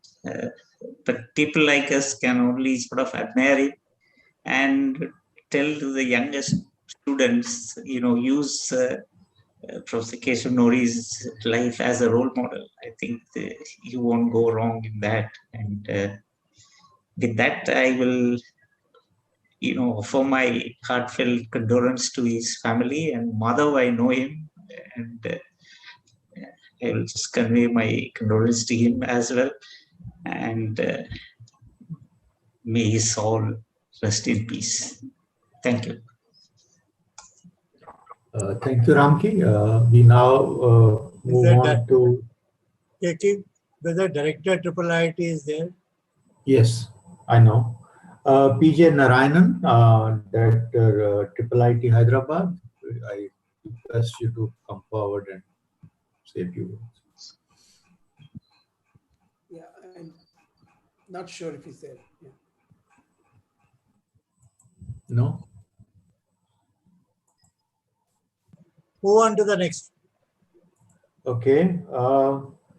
We now move on to other friends in TFR. So first on my list is Denis Sharma. Dinesh, over to you. Yeah, KP, many things have been said about Kesav. I will actually describe his personality through my long association with him through life. First thing, when I saw the news about his passing away, let me describe my reaction to the message that I saw on the screen. And it was sad news indeed. It was a lifelong friend that we had lost. But the first millisecond of looking that message, my eye focused on his picture. And the reaction was that of meeting a long and dear friend. The first reaction was of pleasure. I wanted to embrace. It is then that the sadness set in that I have lost such a friend. It was hard to believe because we had been in frequent contact throughout, and he was such a dear friend. I would like to just relate one thing. When we got married, and I'm talking of 45 years ago, we have a large family, lots of pell-mell of invitees and so on. And of course, among our close friends, Kesav was invited and he came. And he had a very short interaction with our family, just for a day or two, a marriage time visitor. And he had charmed the living daylights out of everybody. With his origami, with his knowledge of Sanskrit, with his discussion with elders about the scriptures and so on. Can you imagine? That was the only contact my family had with him 45 years ago. And they still remember him. I just on a family group sent out the message of his passing away. And everyone remembered him so fondly. Just one day of exposure 45 years ago. And everybody remembered him so fondly. And my brother sent a one-line response to it, saying, "Zami kha gayi, asma kaise kaise." And it made me quite emotional. I had known him. I had been in contact with him over so long. Anant, Gauri, you will probably remember once when you had all come and we went out for dinner. It is that one single incident is still so clear in our minds.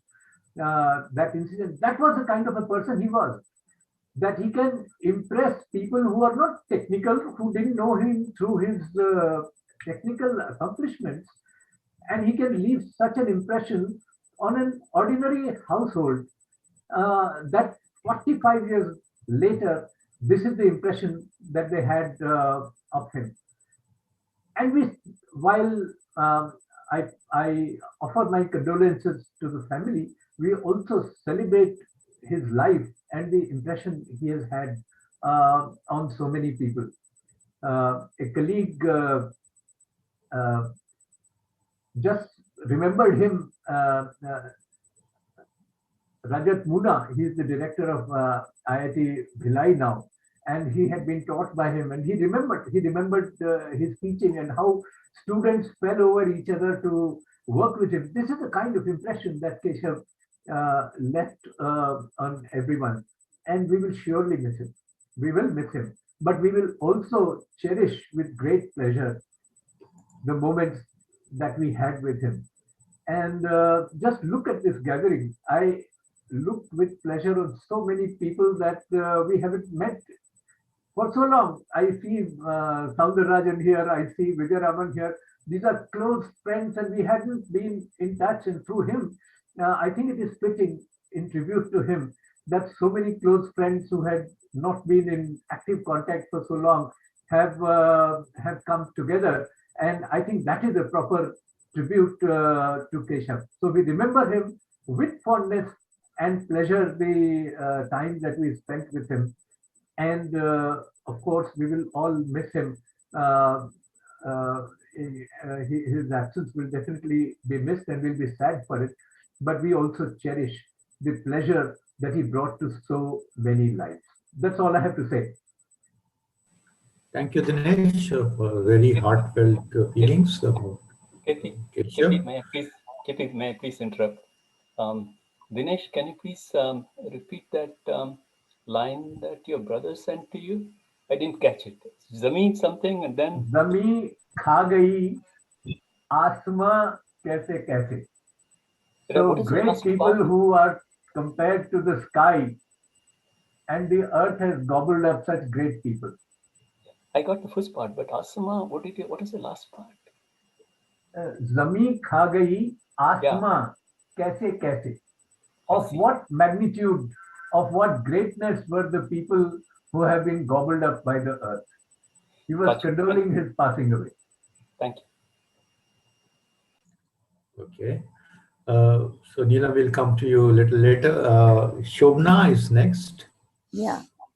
So can you hear me? Yes, we can. Okay, good.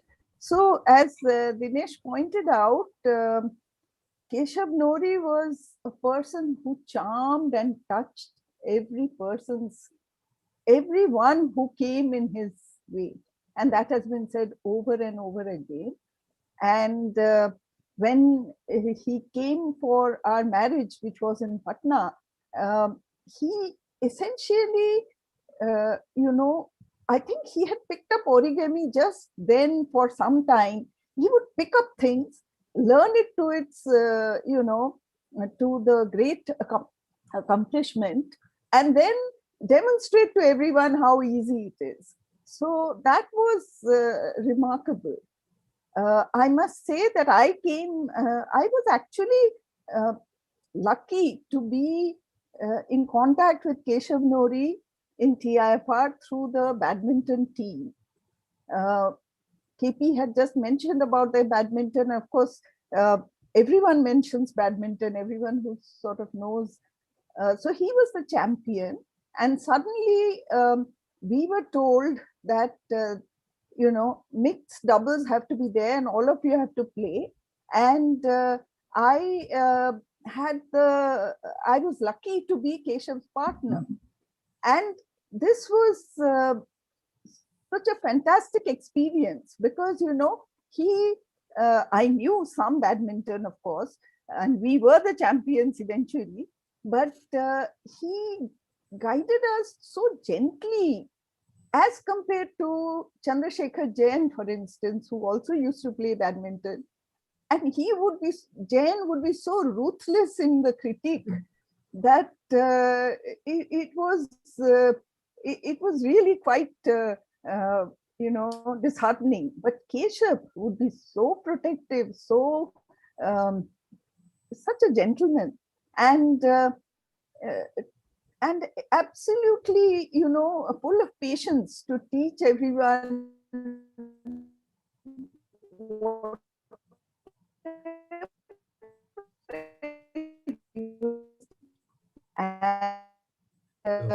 Contact is breaking. We could go, so a couple of hours of playing, and then can you hear? It's breaking a little bit. Yeah.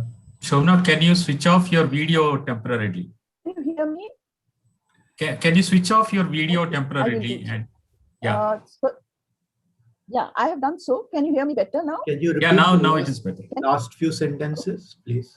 Okay, I was just saying that for 2 years we had this privilege of badminton every twice a week at Kushro Bagh, and then 2 hours of badminton followed by dinner. We had to eat dinner outside, and the gentleman and the charming way that he led everyone through all this was fantastic. We also learned, I mean, even in our biology, we had courses on computer science and programming. And I remember we used to bug him a lot about obviously mundane things, but he took he took time out to explain all those things, and it was fantastic. I I would like to reiterate that he has touched the lives of so many people, and as a teacher, as a friend, as a mentor, and I'm quite, I'm very sad that we have lost such a friend. And our condolences from Dinesh and myself to all the family members, and may his soul rest in peace.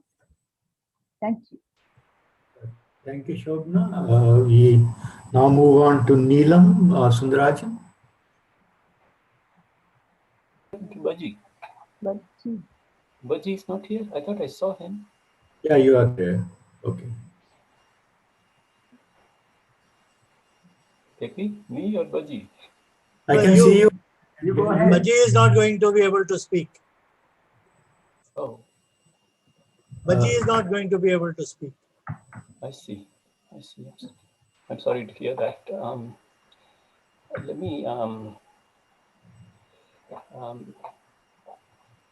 Let me start with a brief introduction, since some of you probably don't know me.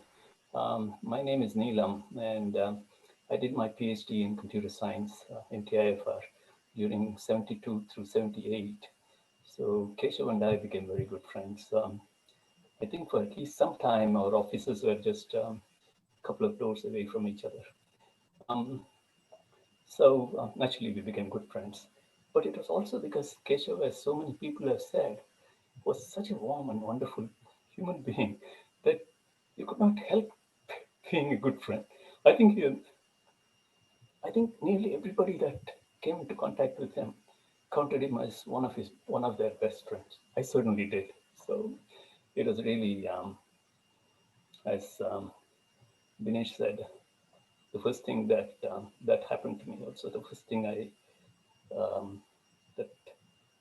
that happened to me when I saw, I think the message was from Arun, was the picture at the top, and oh boy, what have we lost?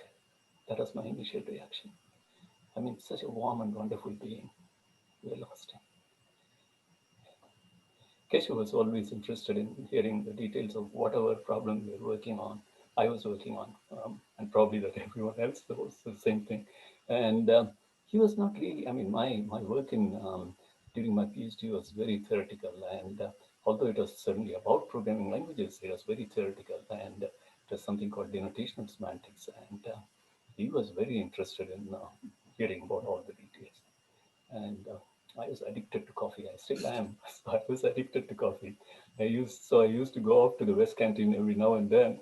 And if Kesav saw me walking down, he would say, "Coffee? Yep, you come along." And I don't think he even drank coffee. He just wanted to come and talk to me. So he was that kind of a person. It's going to be hard to. I have not had any contact with Kesav for many years now. But it's going to be hard. I don't think for the next several days I'm going to be thinking about him constantly.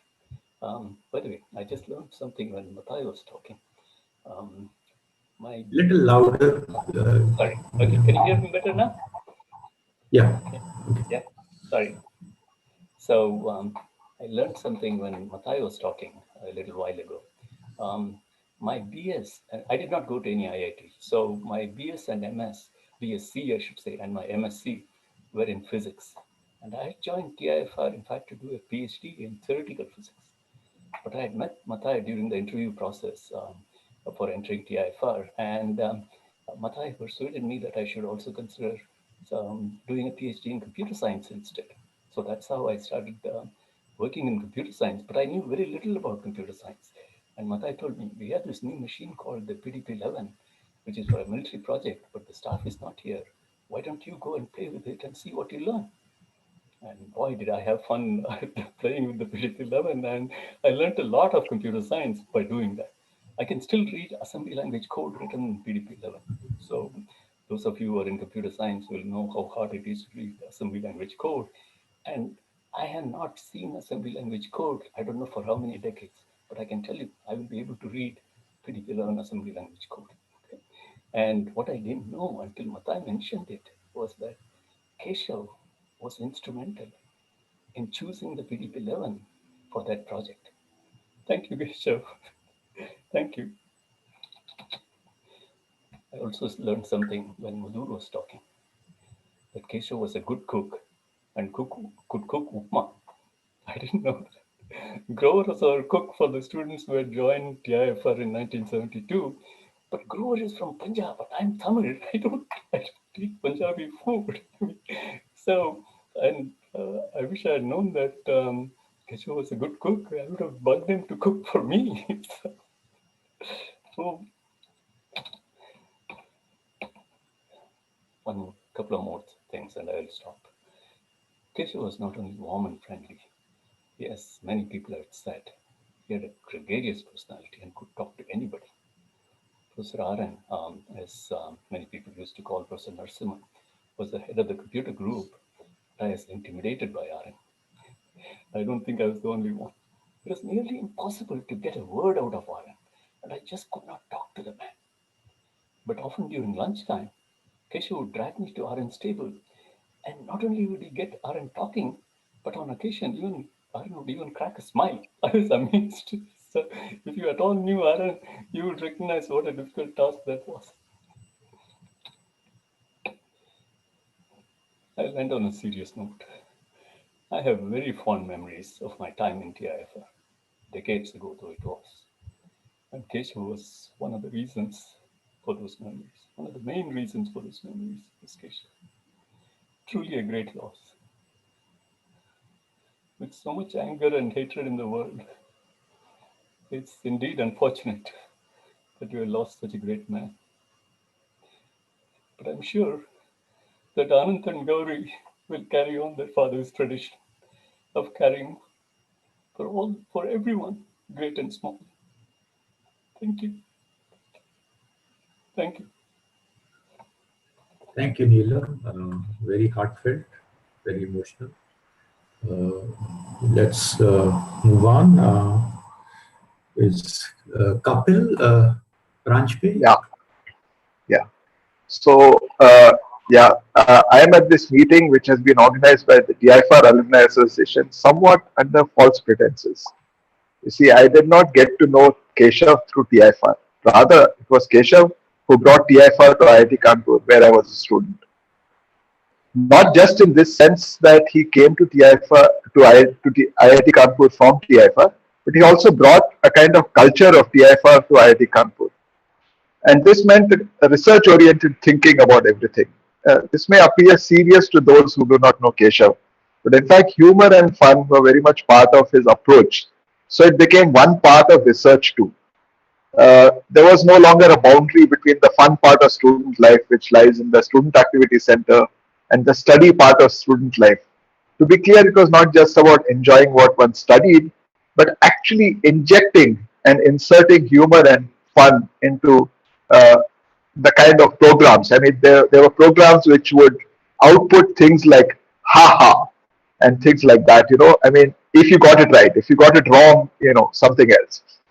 I first met Kesav when he taught Lisp, reading McCarthy's seminal paper to us at the NCERT Summer School for Mathematics, NSTS Scholars in 1979. He was not in the mathematics department, but the mathematics department would often ask people from other departments to give talks. And he felt that the mathematics students would appreciate Lisp for its mathematical nature. However, in those hot June months in Kanpur on the 5th floor of the faculty building, most of us were lightly dozing. So he was rather surprised when later in the year I started asking questions about Lisp. He had recognized, of course, that I was lightly dozing. However, maybe the osmosis principle was at work. He then taught us our first programming course, which people have already mentioned, TAA 306, as part of the 5-year BTech MS program. And it was the first core course at IIT Kanpur taught with Pascal as the programming language rather than Fortran. And he emphasized the structural aspect of writing code to make it something to be read by humans. Programs should be fun to read too, not just for the computer to run. And this was something which he emphasized a lot, that structured programming can make programs easy to read. Around the same time, the IIT Computer Center started, perhaps at Keshav's insistence, student internships during the term. As a result, three of us, Sriram Shankar, Kiriti Kompala and I, were given some instruction on using the PDP-11, which by then was not used for real work because the deck 10 had arrived, and assigned work on various projects. The project he chose for me was to code a system to quote-unquote write mathematics on the computer, something like tech. And Kesav handed me a ream of computer printouts containing an existing program which was to be improved and converted into Pascal. The code was, he informed me with a twinkle in his eye, and all of us who know him know this twinkle, that it was written in Flex, Fortran language extended with control structures, his emphasis. After teaching us Lisp and Pascal, he felt that Fortran code would be painful to read, and it was. I pointed out to him that in spite of being written in a structured language, the first statement of the program was 100, continue. Unfortunately, instead of doing this task, I ended up writing a parser in Lisp for some formal languages. In other words, nothing useful. Kesav, having spent too much time, and these were his words, on compilers, was a bit disappointed that I was falling into the same trap. But he encouraged me a lot, in fact, anyway. As a result of this interaction during the semester, Kesav became an informal mentor for me during my remaining years at my student life in IIT Kanpur. I have tried to encourage and be a mentor. The video is apparently causing problems. Let me see if I can remove it. Right. So, anyway, as a result of this interaction, Kesav became an informal mentor during the remaining years of my student life at IIT Kanpur. In fact, as I said, I encourage faculty members to mentor students. I don't know if anyone can really match the way Kesav mentored.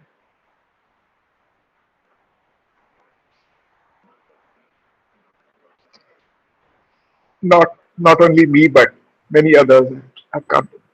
Anyway, discussions in the CC with Somnath and Harish Karnik and Kesav would be continued in Keshav's apartment over cups of Lokchu tea. I did not know at the time that this was Keshav's IITK reincarnation of the infamous existential chai club of Brahmagupta hostel where Lokchu was king, and GOP of the real tea kind and not the American kind was God. Through him, I met Arvind Banerjee, who gave a talk on differential geometry, and Madhav, who gave a talk on algebraic topology.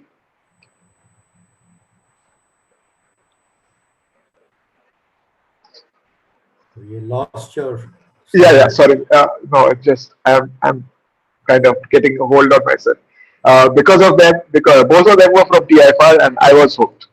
Had any other student at IIT Kanpur been steeped in TIFR culture via Kesav, there would have been no doubt about the acceptable attributes of a good graduate school, and that would be that it should be like TIFR. Unfortunately, not too many of my classmates had this benefit. Kiriti Kompala was probably an exception. The mentorship model of teaching has scale limitations.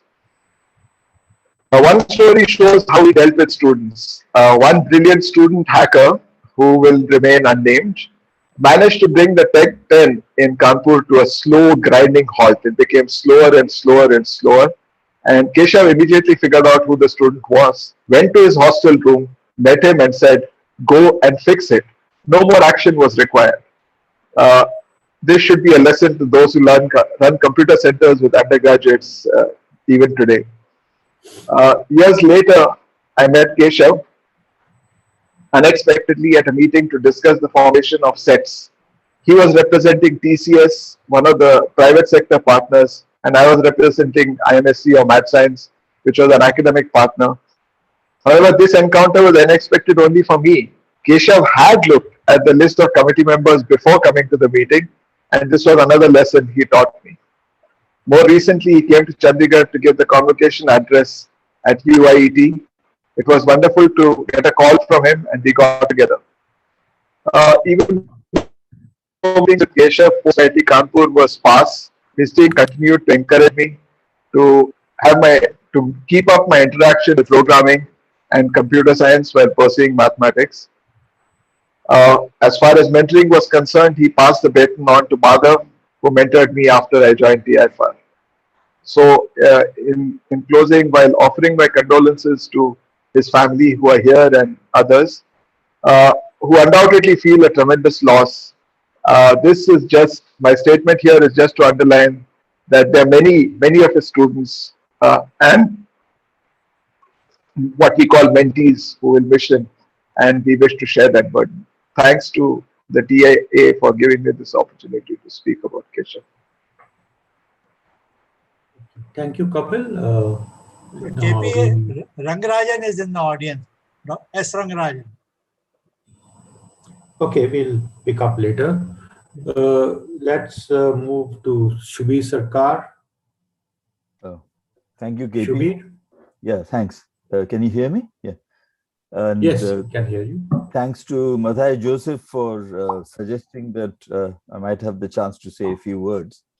It's really very moving to see so many of you gathered on this occasion, and it is, of course, a sad occasion. We mourn our beloved friend's passing, but it is also, as Dinesh said, a celebration of the man of his life. And as you all know, Keshav had a great sense of humor, and I think he really wouldn't mind if I just say, recount a slightly light-hearted story, which also involves his mentor, Professor Narasimhan, who he respected hugely. So I joined TIFR in 1974, along with you, KP, as you know, and got to know Madhav first through my mathematician friend, Netlat Mohan Kumar and Keshav. And he was, of course, a bit older, so I used to call him, as Bengalis do, Keshav Da. In fact, I made it sound Bengali. I called him Keshav Da, just to tease him. And, he was a elder brother, as was remarked to many of us, sort of a gentle giant who used to prowl the corridors of the hostel and essentially, cared about all of us. Now, I was not a computer scientist, so I was not actually intimidated by Narasimhan, who, as you all know, was a rather reserved figure, almost forbidding. And as was mentioned, people didn't really sort of talk to him. But I used to go into breakfast every morning in the West Canteen, and RN would be sitting in the corner table on his own. And I used to go and join him, because actually we found he had a lot of interest in common in linguistics and art and so forth.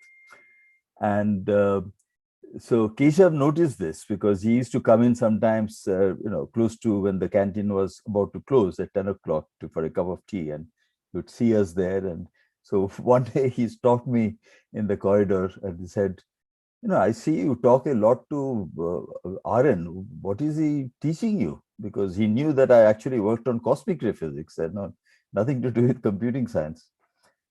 So just to tease Keshav, I said, he taught me how to eat a banana. So Keshav says, what? So I said, you and I, we eat a banana by just peeling it, and we put it in our mouth and we eat it from one end to the other. But that's not sophisticated enough for the West Canteen. Whereas RN, he takes the banana in his hand and he takes a knife and he chops it into slices and he puts it on the plate, and then he eats it elegantly with a fork.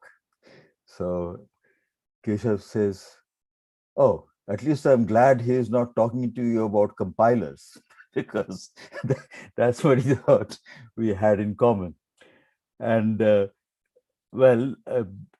we have all heard about his influence, both as a student of RN and as a teacher. And all I can say is that they don't make them like him anymore. Somebody of that stature who had this generosity of spirit and no ill will towards anybody. It's something of its time, and many of you have known that. And I just wish we, in remembering him, we could remember this aspect of his character, that we will all pass one day from this earth. But while we are here, we can take the time to be a little kinder to our fellow human beings. And if Kesav has left something for us, that's perhaps the most valuable lesson that we can learn from him. Thank you. Sorry. Thank you, Shubir. We'll move on to Vijay Rahman. Is there? Yeah. Can you hear me? Yes. Yeah, okay. So we heard a lot of things about Kesav. I knew Kesav when I joined. I was just out of college, went and joined TAA, and I knew that was in 1976. I knew Kesav, and so the first thing that struck me about Kesav was that he gets excited about various things, and once he gets excited, he has to share it with people. So he has to share it with others, and he's been very generous about it. So, and I used to sit on the ground floor in TAFR building, CG32. He used to sit on the second floor. So he used to get all these technical reports and all that stuff from various universities. And he finds anything interesting, he wants to get an audience to talk about it. So once he read, so I can see that, before going to the canteen for the tea, he will come down to our office room and we'll be talking about it. So a large number of technical things. He's talking about things, even things in which he doesn't work. His area was largely programming languages, programming systems, and so on. But even in the other areas, he used to come and talk about it. And it used to be great fun. Spending an hour with him was extremely informative and knowledgeable. And I think we all become very, very, our lives have become much richer by talking to him. And I wish I continued for a longer time. So for example, I'll take an example. Somebody mentioned origami. In IT Kanpur, it was known as Norigami. So I remember once he walked into our room and took a piece of paper and started doing that. He got me hooked into it. So we used to do this thing. So hardly anyone else got hooked. I got hooked for it. And I used to do this origami stuff with it. And I remember once he got I went and made a penguin out of this thing. And then he also made a penguin with two different ways. And then we were discussing. And his interest in origami actually started, from the point of view of programming languages. Origami has a certain kind of fixed number of base structures. And then there are a set of codes which you operate on that thing. And then you create the final object. And programming is essentially that. You have basic structures, you have programming statements, and then you create this thing. So he said that, origami is like programming language. That's the way to describe three-dimensional objects and so on. So we used to have these kind of talks. And then when we had this penguin thing, I said, look, I made it out of a fish face. And he said, in origami, there are bird bases and fish bases where you start off making a particular shape. So then he made a very, very, very insightful remark. I said, look, this is a bird base and you made it out of a bird base. I made it out of a fish base. He said that, even now there are people who believe that actually penguins are out of fish and are not birds. Okay, so bird base versus this thing. Out of this, he made a very, very insightful remark. And this you'll find him all over the place. Whenever you talk to him, he can generalize it, take it out into a general context, and then convert that thing into a more general this thing. And of course, he was always very friendly. As well said, we used to go to the canteen. Once you go to the West Canteen in the queue, he will be continuously cracking jokes about people who are standing in the queue. I'm not going to quote any of the jokes. There are many people in this group right now in this audience who has made jokes about. So I'm not going to quote any of those jokes. But he always used to make fun of people. But a twinkle, and I absolutely no ill will, no harm, no this thing. It's just pure fun. He was always. And I think Mudur mentioned about his cooking, and he was a great cook. He had always used to invite us to his apartment, and he used to make. And then, of course, he was a great communicator, great teacher, And even in the cooking, even in the parties, his teacher used to come out. I mean, so he used to make us, so he used to have these pesarattu parties. I mean, and then he used to make us all go to the kitchen and make pesarattu. He would have made the dough, and you have to make the pesarattu if you want to get the food. So he was a teacher. I mean, he was always a teacher. I mean, he found anything to teach. I mean, he wanted to communicate. He wanted to share knowledge. I mean, that sharing knowledge, without any reservation, is a fantastic quality I saw in him.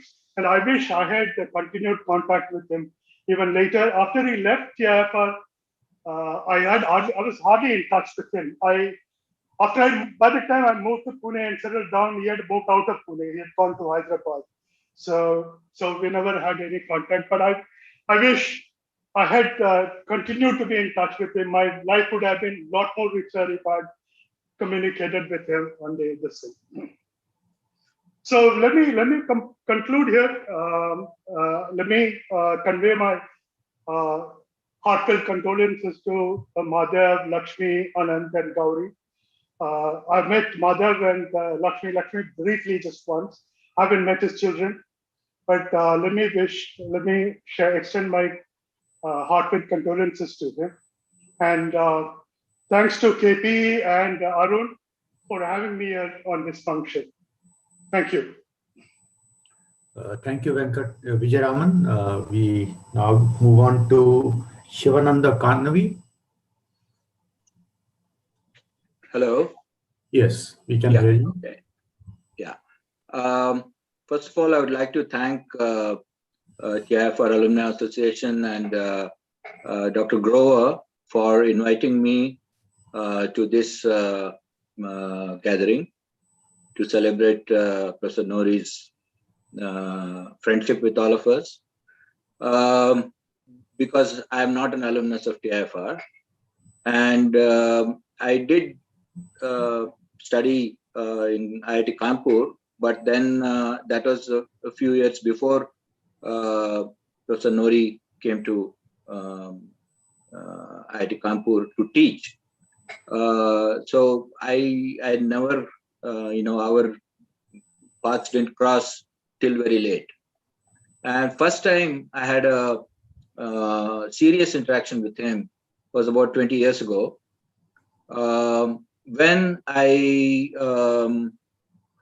took up a project to look at digital technology, how it has evolved, and in the last 70 or 80 years. I mean, probably from the with the birth of transistor. And so I presented a proposal to Tata Sons in 2001 that we should look at this and see what Indians have contributed to it. And by that digital technology, I meant semiconductors,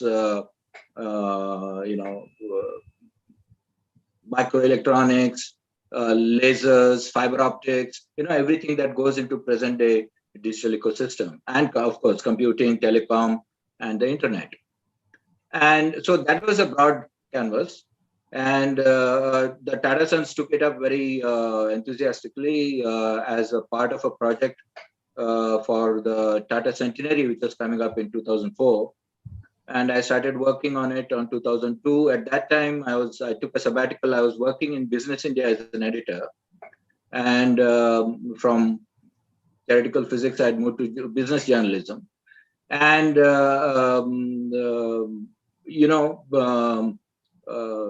Mr. Gopalakrishnan from Tata Sons was sort of interfacing with me on this project. And it was a very ambitious project. So I interviewed nearly 300 technologists in India, in US, in Canada, to come to some understanding of the story of how this technology has evolved, as well as what various how Indians have contributed to it as institutions, as well as at an individual level. So at that time, being a physicist, I mean, I could deal with semiconductors or fiber optics or lasers, but I had no inkling about computing as such. Though, I mean, like all IIT Kanpur students in those days, even physics students had to take that TAA 306. And I think we were taught that by Hari Sahasrabuddhe and Professor Vijay Rahman. And I enjoyed it. I used it, to do some lab work in Kanpur. And then I moved on to graduate school in the US. But I didn't get much chance to deal with computing. But computing as a science, the theory and so on, I had absolutely no clue. So, in fact, I had taken this project partly to learn, a number of these things, communication theory, the networking theory, as well as computing. So it was quite a challenge. And I also found that there were no real books which could explain this to me as you can say science, you are a person with a science background who's not an engineer. And so it was tough. So I used this about 300 interviews to actually learn the subject. I spent hours and hours, and I have about 157 CD, interviews in CD of various people, and Professor Nori was one of them. And so I told Tatas that while I'm doing this, and we decided to bring it out finally in the form of a book, but meant for lay people. So it is not meant for engineers and scientists. I mean, they are welcome to read it, but even a science student or anybody interested in technology should be able to read it.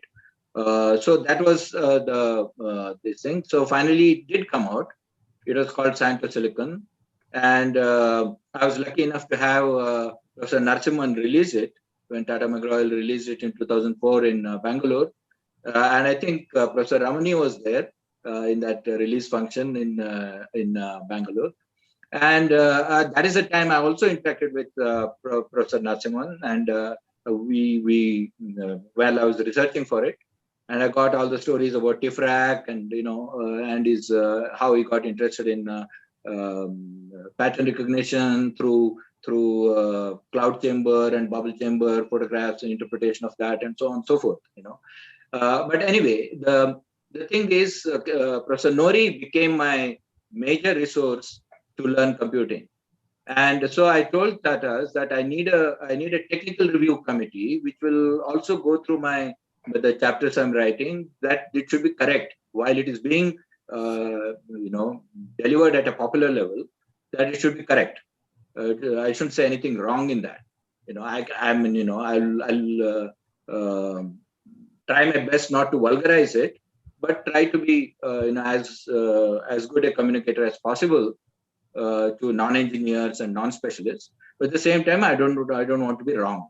So they said fine. So I chose 3 people to be part of the technical review committee. Professor Nori was one of them to look at all the computing chapters, and Juzar Vasi to look at microelectronics, semiconductors, and Ashok Jhunjhunwala, who I knew from IIT Kanpur days earlier. He was a year junior to me, but now he was in telecom in IIT Madras, and so on. So Nori really, Professor Nori really, very, I tested his patience, I would say, because I was asking him very, very basic questions. I had no inkling what is this decidability and search during, thesis, and what is the basis of computing, and so on. So by that time, I used to have problem actually understanding him, because as a theoretician, even the simplest of the things, he'll make it very abstract. Okay, that had become part of him, part of his system, sort of. So, and I will try to bring him down, to the simplest things which I am interested in, and I'll ask him 100 questions, and he was very patient, and he shared, a lot of, to me, a person who is doesn't know any computer science, he shared a lot of his knowledge, and I really enjoyed it. And later, a couple of years later, actually, I joined TCS and started working with Mr. Ramdaroy, looking at various projects for TCS, mostly in writing and so on and so forth. And at that time, again, of course, we became colleagues and we used to meet very often. And one thing he brought to me was he was very keen on bringing out a new edition of Mr. Kohli's articles and speeches. One edition had been brought out by TCS in year 2000, when I think Mr. Kohli had just retired from TCS. And but you know, that was outdated, and Mr. Kohli himself wanted new material to be added to it, and so on. So since I had already published book and I had been in journalism and so on, so Professor Nori came to me and said, you know, I am away and you are right here, 2 offices away from Kohli and Ramdaroy, and can you help me out in this? I said I was very happy to do it. So we finally brought it out, and with a commercial publisher, Rupa. And during that time, we interacted a lot because he had basically edited the manuscript, and I just sort of gave suggestions on what else could be done, how to make it more presentable, marketable, etc., etc. And it came out. It was we were very happy about it. Mr. Kohli was also happy, though he was unhappy about one technical paper which I took the decision to drop, which was a hardcore power engineering paper.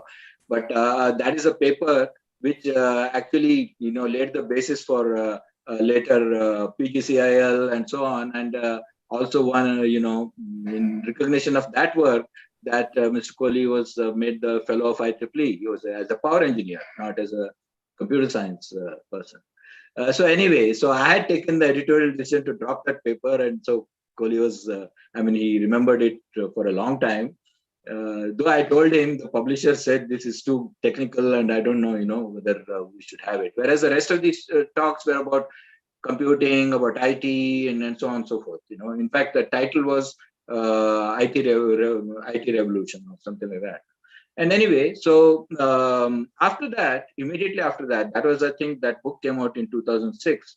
And later, in the latter part of 2006, Mr. Ramdaroy called me and said, you know, the silver jubilee of the TCS R&D Center in Pune, TRDDC, is coming up. So I think we should bring out a book. And will you take charge of that? I said, fine. So now I had to deal with, you know, 30, 40 people. Most of them, almost 99% of them, could not write English. So only thing, they will all be enthusiastic. They will say, yes, we'll do it. And finally, they'll send me a PowerPoint. And I said, can you convert this into English, first of all? And then I'll take care of editing the English. And as far as the senior people are concerned, like Dr. Subara or Kohli or Ramdaroy, and I think Mathai was a director at that time of TRDDC. You know, I did interviews with them, so I could, you know, and I could edit it, transcribe it, edit it, and so on, and make it presentable. But I asked Professor Nori to write, and he wrote a wonderful thing, and we iterated a bit on making it, you know, more readable, etc. There's a wonderful article there on software engineering and software engineering as such, and software engineering research in TCS, which of course, you know, he had headed that whole effort in TCS right from 1983 to till he moved away from TRDDC and went to Hyderabad. And that's when Professor Mathai took over that directorship and that leadership in that in TRDDC. Now, what you know, one thing, of course, I mean, everybody has talked about various aspects of his life, and that is a wonderful thing about this type of gathering. So I don't want to repeat many things, but one thing, besides being a warm friend and very very self-deprecating. He would never boast about himself or what he did. And in fact, he used to say, the really bright person in our family is my brother Madhav. So I'm very happy to see him for the first time here, Professor Madhav Nori, and he was very proud of his brother and his achievements in mathematics. And though he was, not a mean achiever himself, but he was, that is his character, but when I was researching that book, while I found him difficult to understand when I was writing my book, and when I was interviewing him, but later, when I interviewed other people who were his students in IIT Kanpur, I mean, Rajiv Motwani has already been mentioned. And Rajiv gave me a long interview, which, I later published in full after he passed away in that unfortunate incident, and in which he spoke so highly about Professor Nori. He said that, I just got into computer science.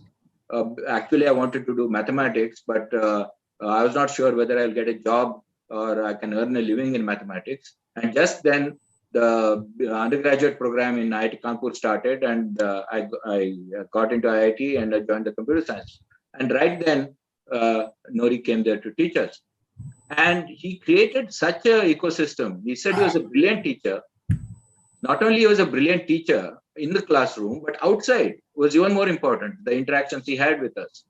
I'm quoting Motwani verbatim. You can probably look it up. It's up on my blog. It was published in rediff.com and even from a weekly from New York called India Abroad. The full text. It's called Rajiv Motwani Unplugged, Part 1 and 2.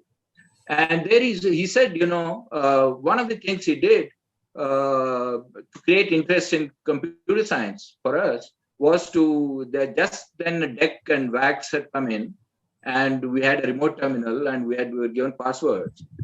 We needed passwords to log into it, and for each one, instead of using your normal password, he gave us names of famous computer scientists as passwords.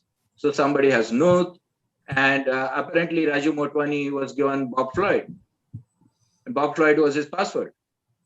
And he said, imagine that, And when I went to Berkeley, when he went to Berkeley to do PhD, he found Bob Floyd, just down the hall.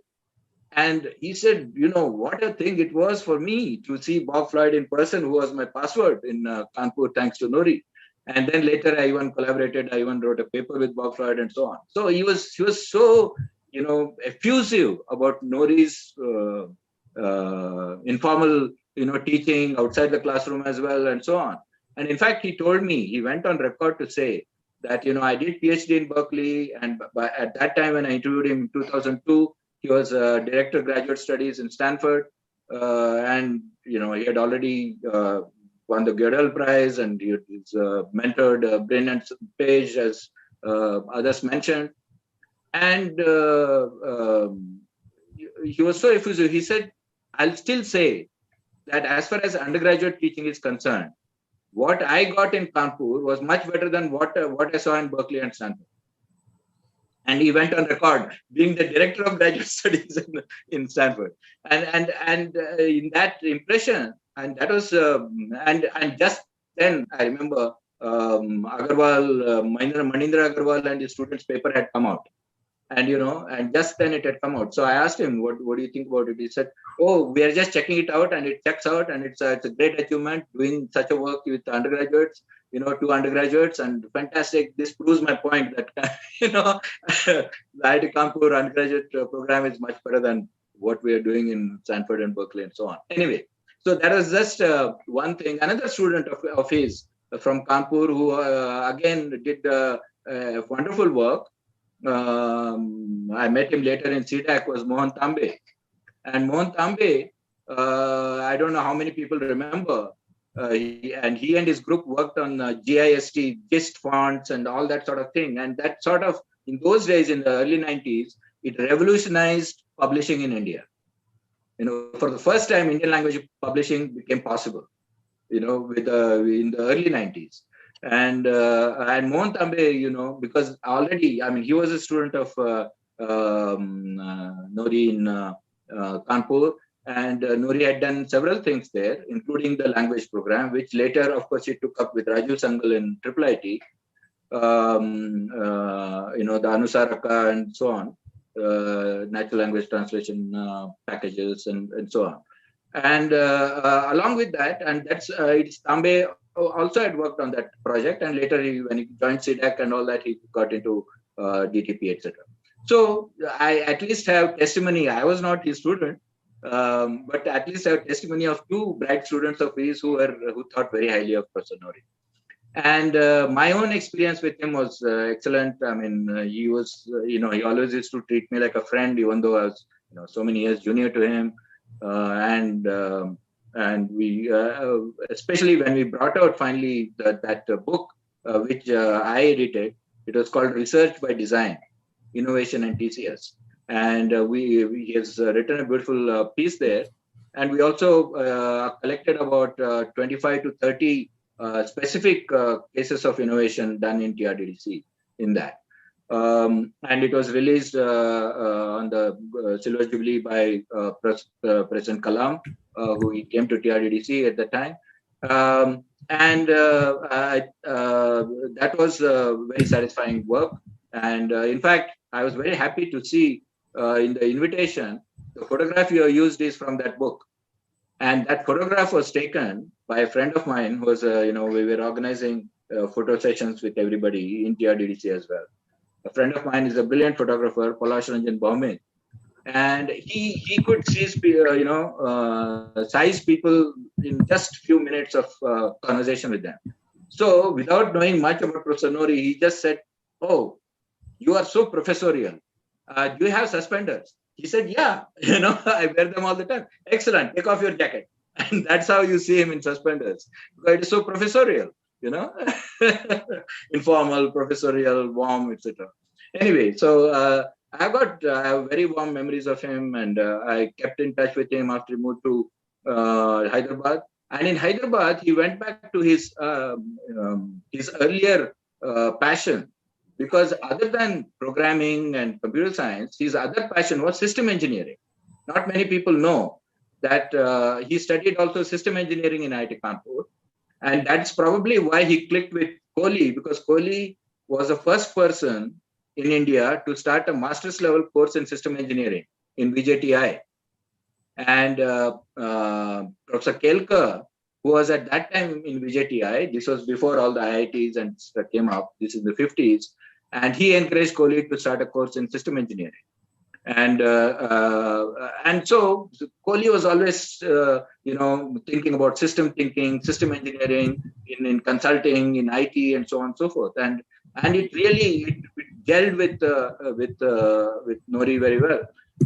And then later, when he went to Hyderabad, and in fact, the CBFL, the computer-based functional literacy package, was developed primarily under Kohli's guidance by Nori and Professor Murthy, P.N. Murthy, who was himself a system engineer. And so he started working with him and getting into cybernetics and all that. So sorry of to course, interrupt, Shivananda, could you please as soon as you can? Yeah. Hello? Hello? If you can conclude soon, yes, it would be nice. No, I'm done. I'm done. So he continued his work with his thoughts about cybernetics, etc., while also, as many people have mentioned, his work in IIIT Hyderabad, language computing, and many other things. So thank you very much for giving me this opportunity to express a few thoughts about Professor Nori, who was a great friend, and it's a great loss. So we're celebrating his life, and thank you very much. Thank you, Shivananda. Yes. We continue with Prabhuddha Ganguly, the first elected president of Alumni Association. Yeah. Well, KP, thank you very much. I'm in a way, as we, so many of us have already said, that we are actually celebrating Keshav's life. Keshav and I came together first in 1969 in IIT Kanpur as students. I was a student of chemistry, he was a student of computer science. So my relation with Kesav goes back to the hostel days in 1969 in IIT Kanpur. And after that, I followed, he came to TIFR and I followed in 1971 in TIFR and we stayed on. So my relationship with him has been for almost 52 years. So we have known each other as what I would say as small boys, little boys, and it's gone on till very recent times. Of course, everyone has talked about Kesav in glorious terms, and one can go on and on about Kesav. But the wonderful thing about IIT Kanpur was that when we started learning computer programming, this was that beautiful, light blue color book, which was written by Professor Vijay Rahman. And being a chemistry student, we had to take that course. And of course, we were trying to understand computer programming. And that's when I met Kesav. And Kesav actually took me through Professor Rajaraman's book. And I still have that book with a few scribblings from Kesav. So those are the wonderful days. When we came to TIFR, of course, we spent many hours together in the hostel. So I've spent the best of my life in 2 hostel lives with Kesav, once in IIT Kanpur and once in TIFR. And then, of course, when I moved to the corporate field and he moved to the corporate field, we had a lot of interactions together. Kesav, of course, as everyone has said, was absolutely wonderful. His command on linguistics, his command on philosophy, his command on music, everything was so fantastic. And we have had such a wonderful time in the TIFR hostel. And the very fact that so many of us have come together today in the evening, to celebrate his life is a great tribute. And as Dinesh had mentioned right in the beginning, that, he has been a tremendous force in gluing people together. And today's evening is a reflection of that. I wouldn't like to continue further because people have spoken so much about it. It's already late in the evening. We all pray that his soul rest in peace. And of course, Keshav's life leaves behind several messages which many of us can emulate. And we only hope and pray that we all come together and follow some of the very precious things that Kesav has left behind for us to emulate and take further. Thank you very much. And let's take the evening further to the next speaker. Thank you. Thank you, Prabhuda. Yeah, so we have G. Venkatesh next. He was the president of Alumni Association after Kesav. Is there? Can't see him. Okay, let's move on then to Kailash Rastogi. Yeah. Can you hear me now? Yes. Yes. Yeah. Okay. Now my interaction with Nori was relatively small, but not negligible. Actually, I met him for a serious discussion only in TCS, where I was accompanying spouse, where Zenith had been called to interview for a librarian for their Pune office. But she knew Nori quite well earlier because he was one of the star users of the TCS library. And so there, I had gone to the research center in Pune expecting a lot of laser action because the director then was E.C. Subbarao, and he was a laser material processing person from IIT Kanpur. But when I went there, Nori showed me around and we had a lot of chat about what kind of research the industry will fund and so on and so forth. And it was actually quite different from what I had imagined. But he was extremely educative, and as everybody else here has said, very nice and humble, but very, very accurate in describing what he was telling. And that was actually, it happened sometime in 87 or 88, and I still remember the conversation. So that was the kind of impact he could have on anybody. It is quite clear from what we have heard today and what I've heard earlier that he lived life big. It's a pity it didn't last longer. We all wish it would last longer. And my heartfelt condolences to all his family and friends, a large number of them. And of course, the TAFR Alumni Association would miss his presence very much. Thank you very much. Thank you, Kailash. We move on to Bijmohan Arora. Hello, can you hear me? Yes, we can hear you. So, although I had no professional interaction with Kesav, but his smiling face and photograph, which has been mentioned time and again, and his halters, they are all coming to mind.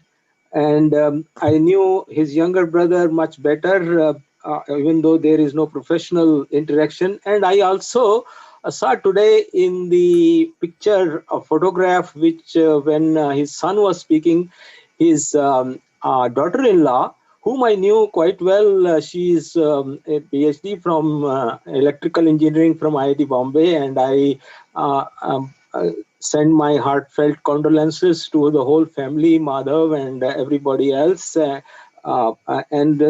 with a few more words, I will like to say about what fascinates me about Kesav.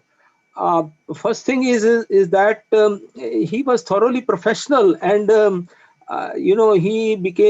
he rose and became executive vice president of TCS, and he was a great teacher, and people respected him for his abilities, and he did not need a doctoral degree to earn the respect both in academia as well as in, of course, in industry. He played a major role in software engineering, and with all these achievements, he remained a thorough gentleman and human being, a nice human being. The second thing which impresses me about him is that Kesav, this is about his adult literacy. I attended that lecture in 2003, which he gave in Homi Baba Auditorium, and it was very impressive. And I read a few things about today. So it is his concern about fellow human beings. So he is concerned, okay, there are these machines which can be used to expedite the process of learning by adults, but he is now saying, how are we going to prepare the teachers? And then he has this thing called Easy Author for teachers, and where he uses all his aesthetics, which contains stories, drawings, pictures, all kinds of things which will convey what is the meaning between words which are spoken and written. That's the object of literacy. And then he has all these methodologies which are plays and acts and scenes, which all are meshed in the lessons. So I am so greatly impressed. It is unfortunate that I don't have exact knowledge of what the status of that is now. But he in this paper he has written, he says that they reduce the time for teachers to learn how to do this thing from 5 years, 5% years to 5% months. And so you can teach many more people. And I wish that techniques which he evolved will be used in general in education, etc. So I want to close with these impressions, which are great. So many things have been said about it, and I offer my condolences to the family, and may he rest in peace. Thank you, Bridge. We have now Richard Pinto listed, but I don't see him around. He was also the president of TAA. So then we move on to this one additional person, Alka Irani. She wanted to pay her tributes. She was there. Alka, are you there?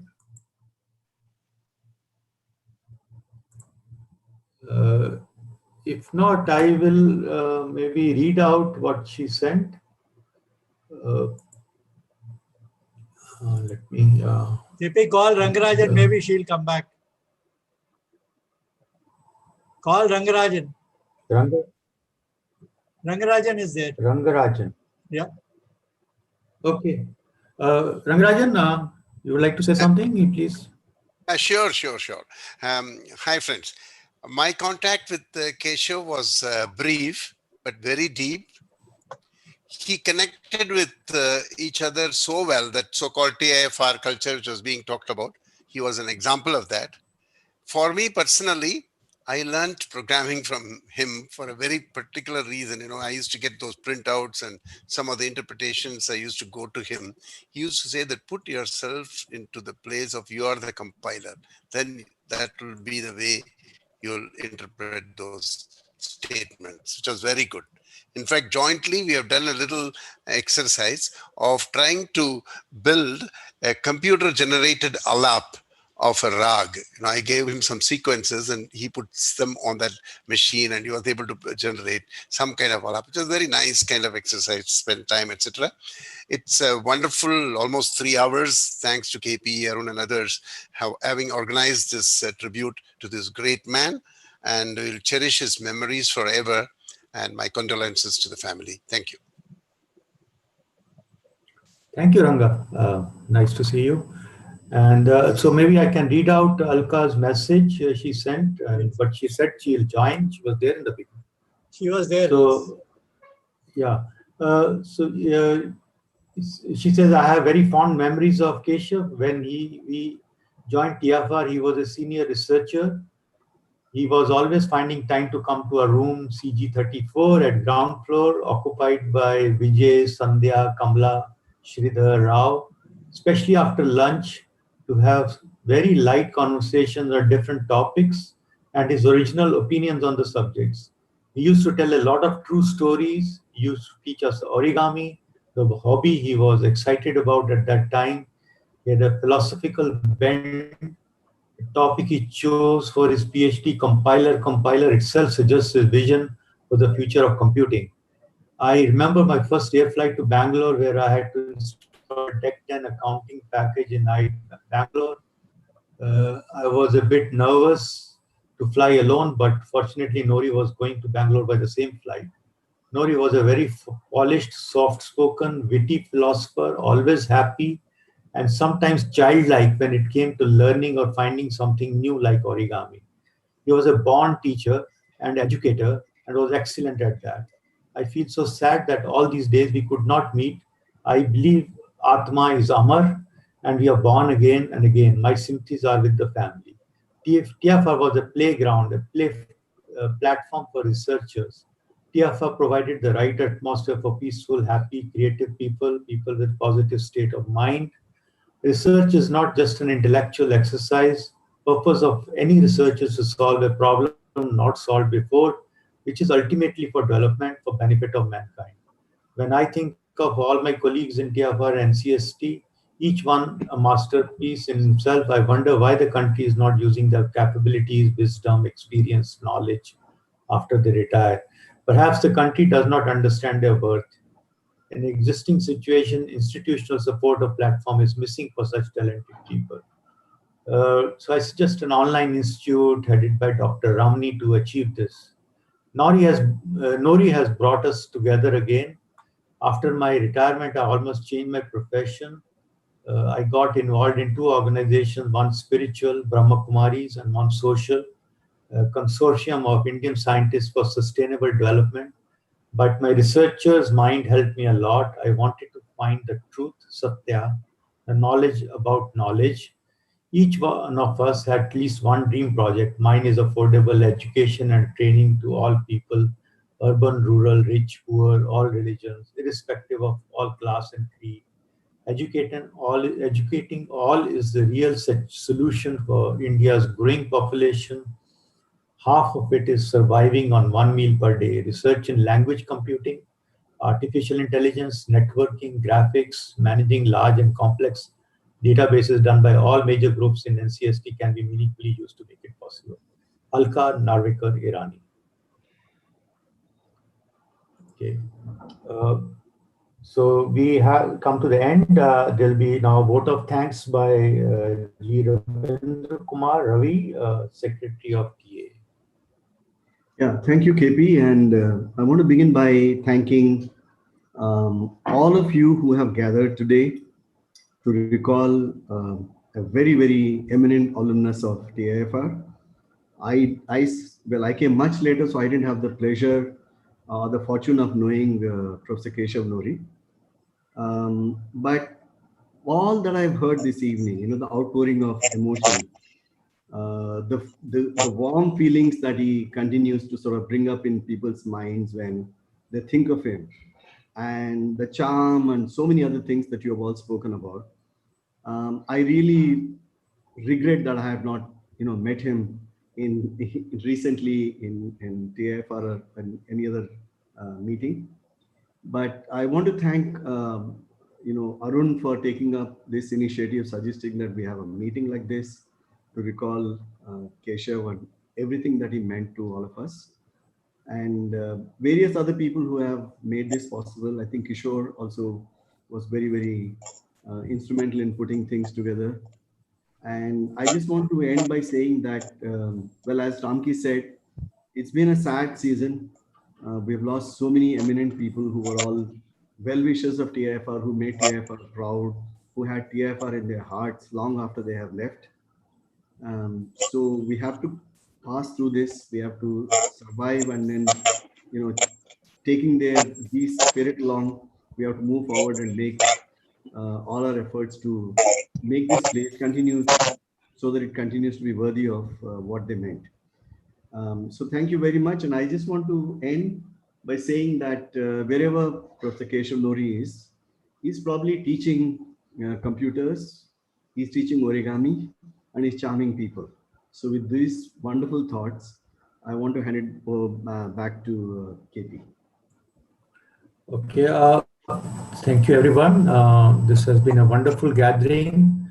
Our heart goes out to the family of Kesav Nori, and we please accept our deepest condolences on that occasion. But before we end, I will request that we hold 1 minute silence in his memory, and we will end this meeting.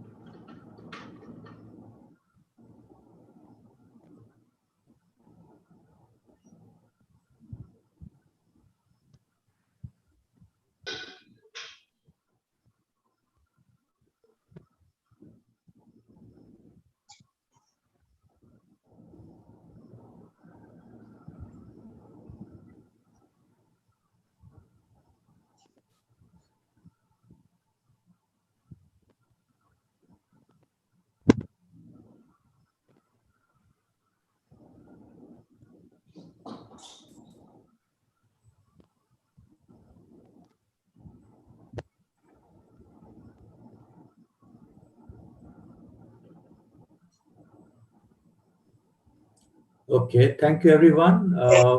Please check up the messages in the YouTube.